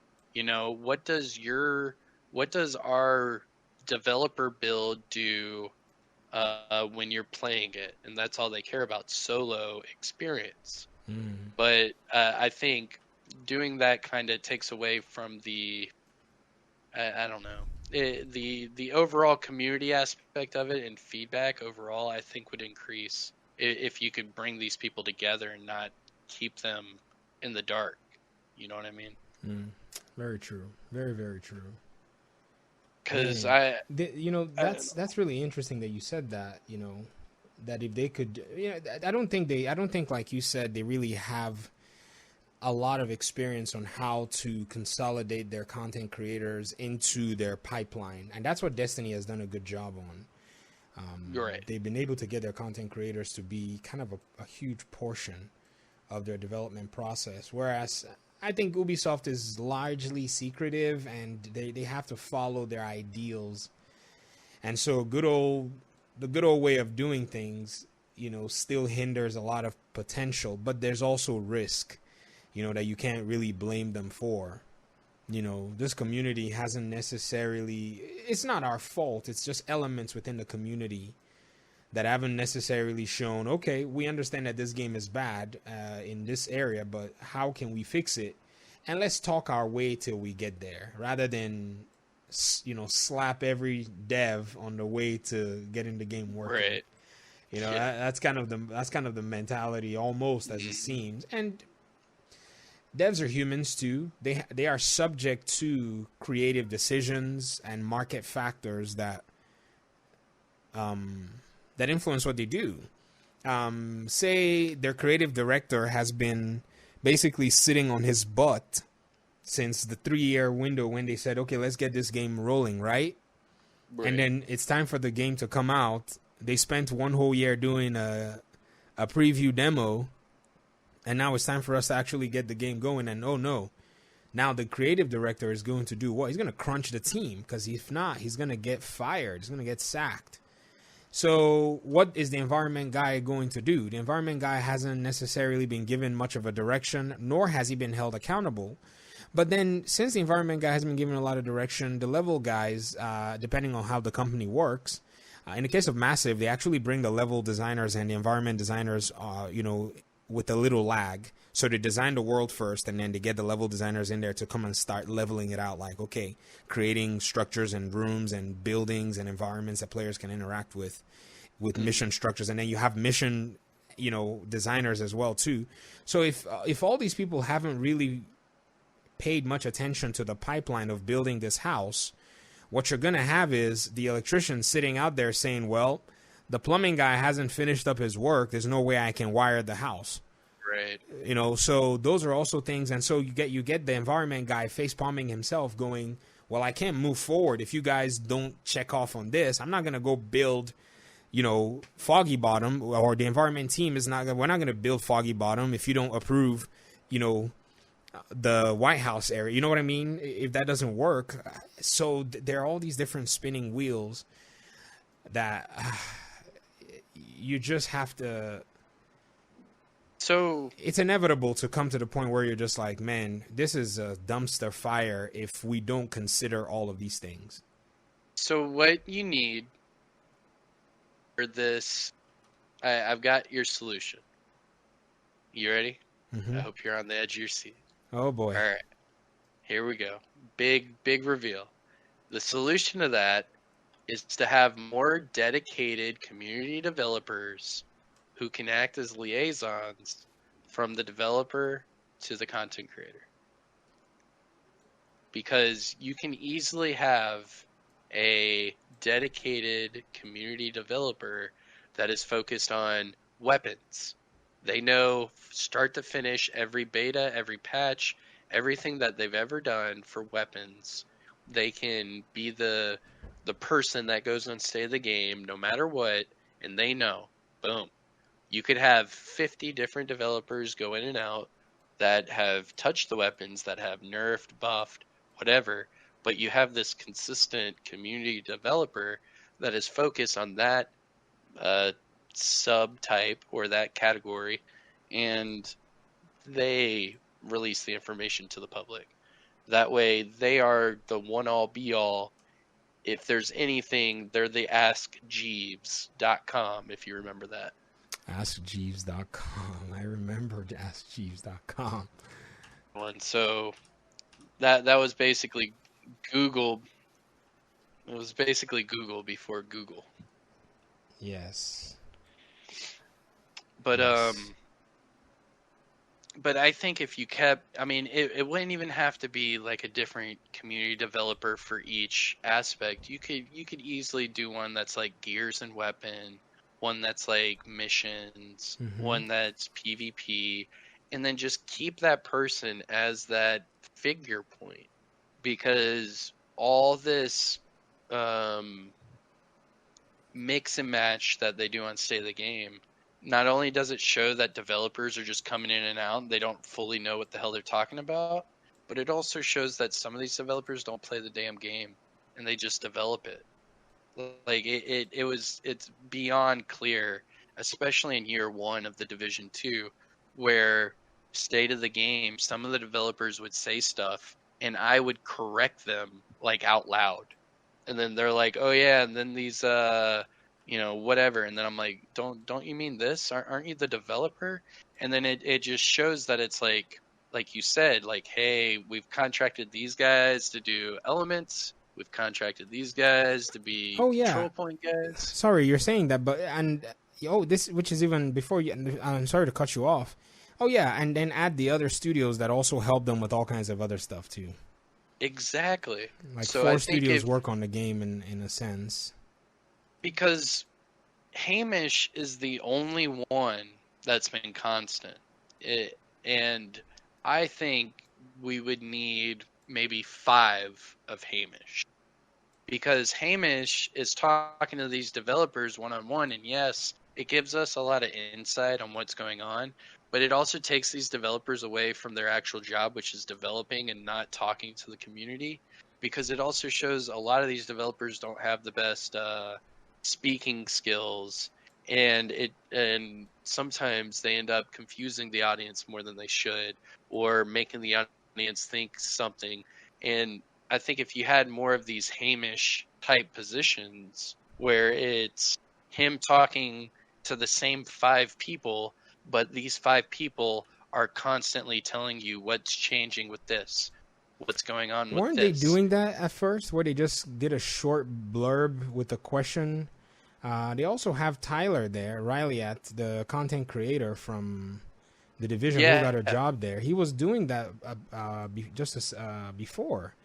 I wonder if they've put him into intense training and converted him into like a developer. there you That's go. a possibility because another thing too is probably manpower and labor. Hmm. What are we Yeah. going to be? What are we paying this guy for? Is he just we're paying him just to talk to the community?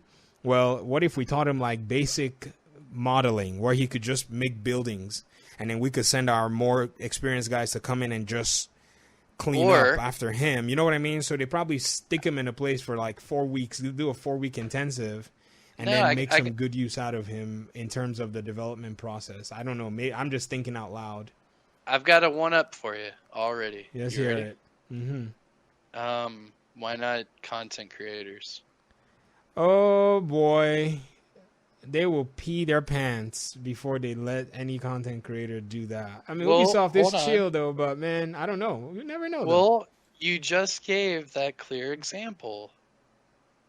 He was a content creator, and now he is a content specialist for Ubisoft.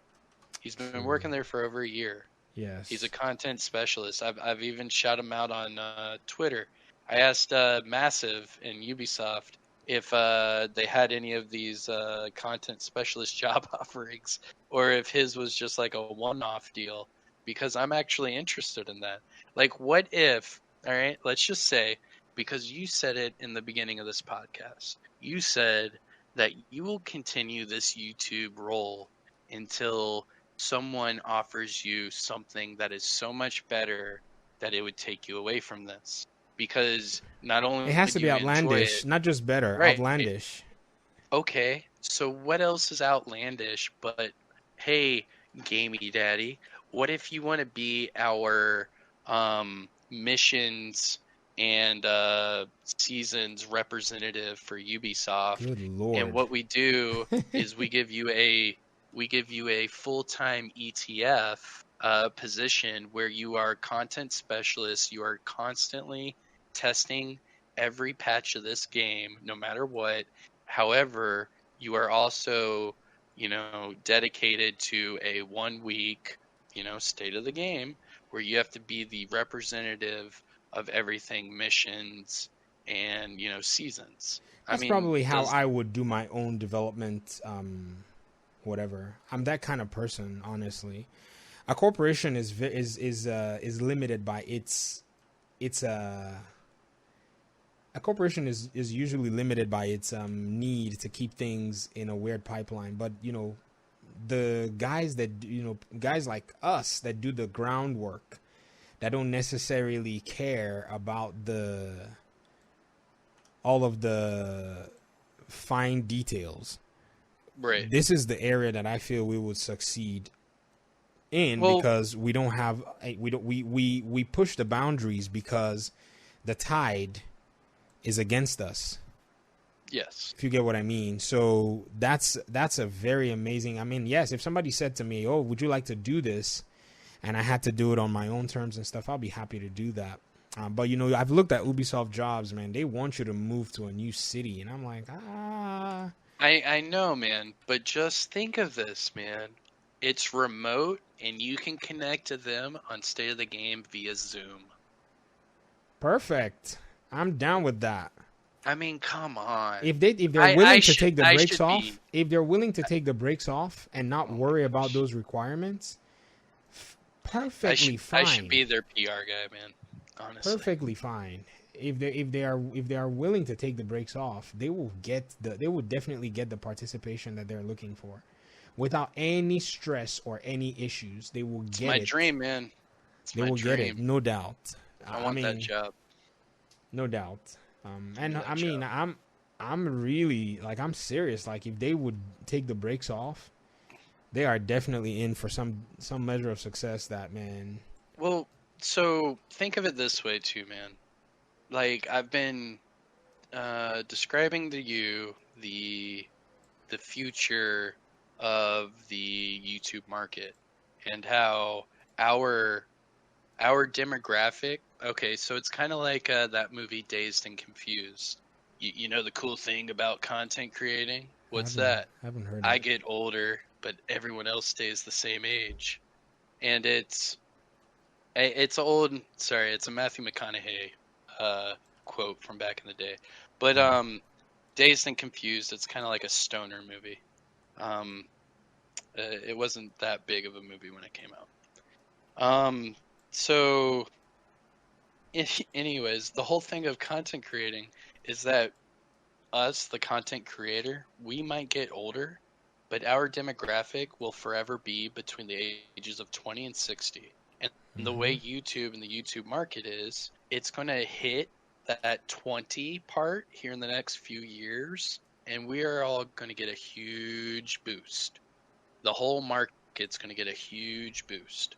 All of a sudden, all these big titles from Ubisoft are just going to keep getting bigger because their demographic's going to get bigger. Because video games, even from my childhood to now, have grown so much that even from the last couple of years with YouTube, same with video games, there's people that are in their teens, 16-year-old kids that are winning millions of dollars off of Fortnite tournaments.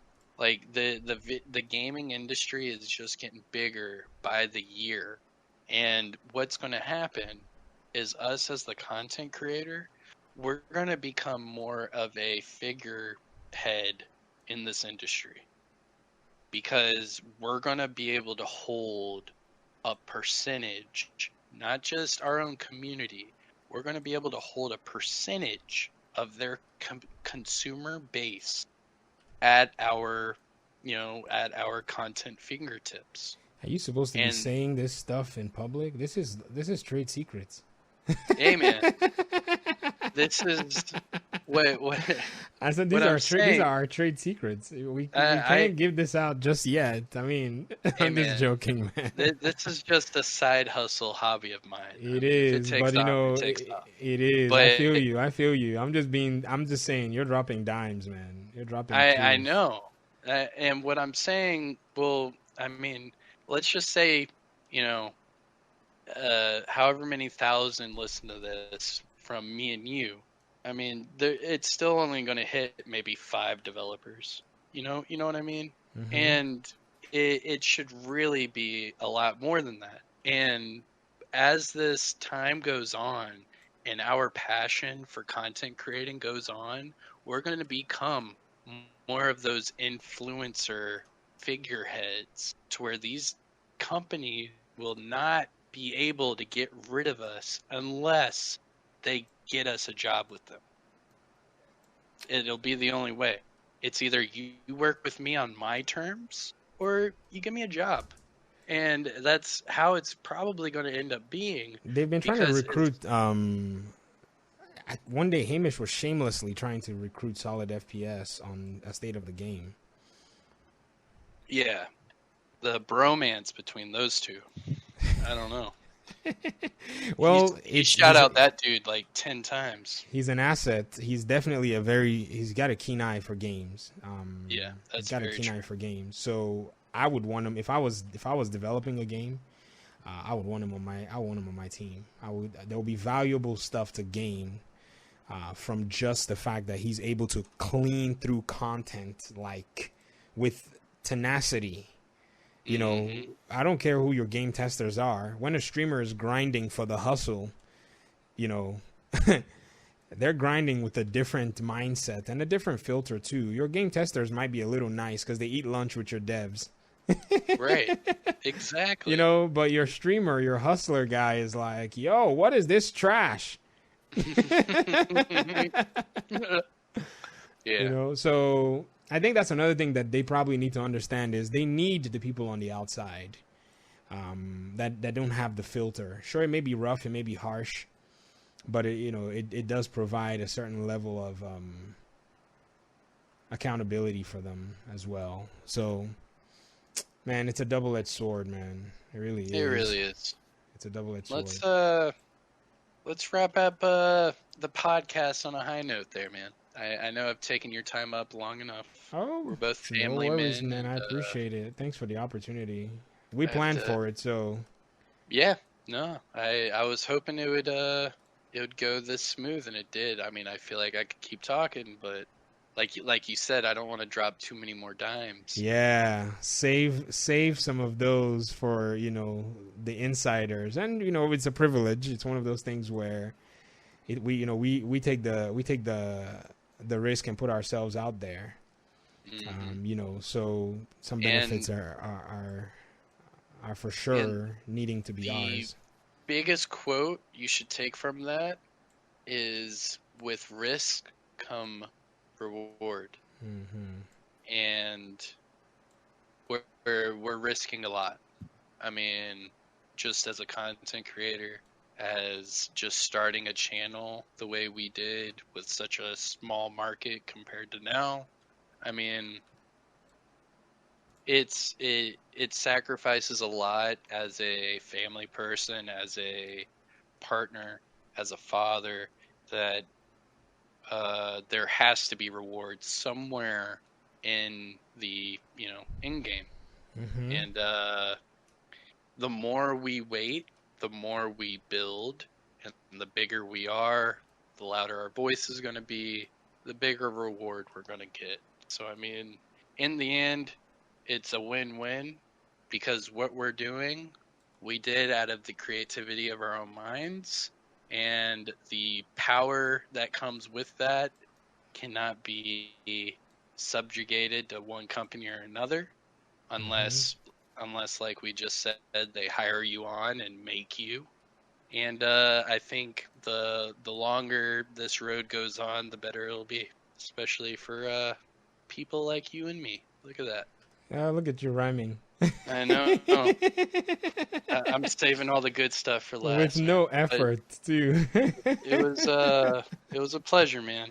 It It was a really pleasure. was. Thank you so much, man. I do appreciate the opportunity to do this. I mean, you've literally like helped me expand my horizon a little bit. It's easy to be in a rut, and it's nice to reach out once in a while to other people who feel or who see things the way you see them, Right. or who even share commonality and have walked your walk. It's very different, for other people who may have experienced similar things, but somebody who's actually walking your walk is an invaluable resource to once in a while get to speak to extensively. So I really do appreciate the time you've taken to put this stuff together. Oh, for sure, man. I learn something new every day, and it's a pleasure, especially being like I said, I've been a subscriber of yours for 2 years now, almost 3. Come December, it's almost been 3 years. That's I've crazy. been a stump. I mean, I got you to say my name. You said my name in a stream, and I straight up like stopped what I was doing, went and told my wife. I was like, babe, this dude has like 12,000 subscribers. He just said my name on stream. You know how big that is? That's huge. Babe, he just said my name. I was like, we need to look at the subscriber list. I bet I just got a subscriber. He just said my name. That's And funny. that's just how it goes, man. And, That's funny. And time goes on, man. It's hilarious. I love it. And continue with your content. A huge fan, obviously. I try to pop into your streams every once in a while. But Yeah, you're a mod. I think you're the only moderator on my stream right now. Oh, man. There you go. Hell yeah. I'll hold that blue wrench with pride. Oh, yeah. But yeah, man, just continue what you're doing. What I'm planning on doing with this podcast is after I do my ring around the rosy with all the creators and streamers, I want to have more people on again. And obviously, you would be a person I would definitely want to have on again, so we could talk more about other stuff, because I think this is more of like a breaking the ice kind of podcast for everybody. And then when I do it again for like round 2, it'll be fresh, stuff, because we're already talking about how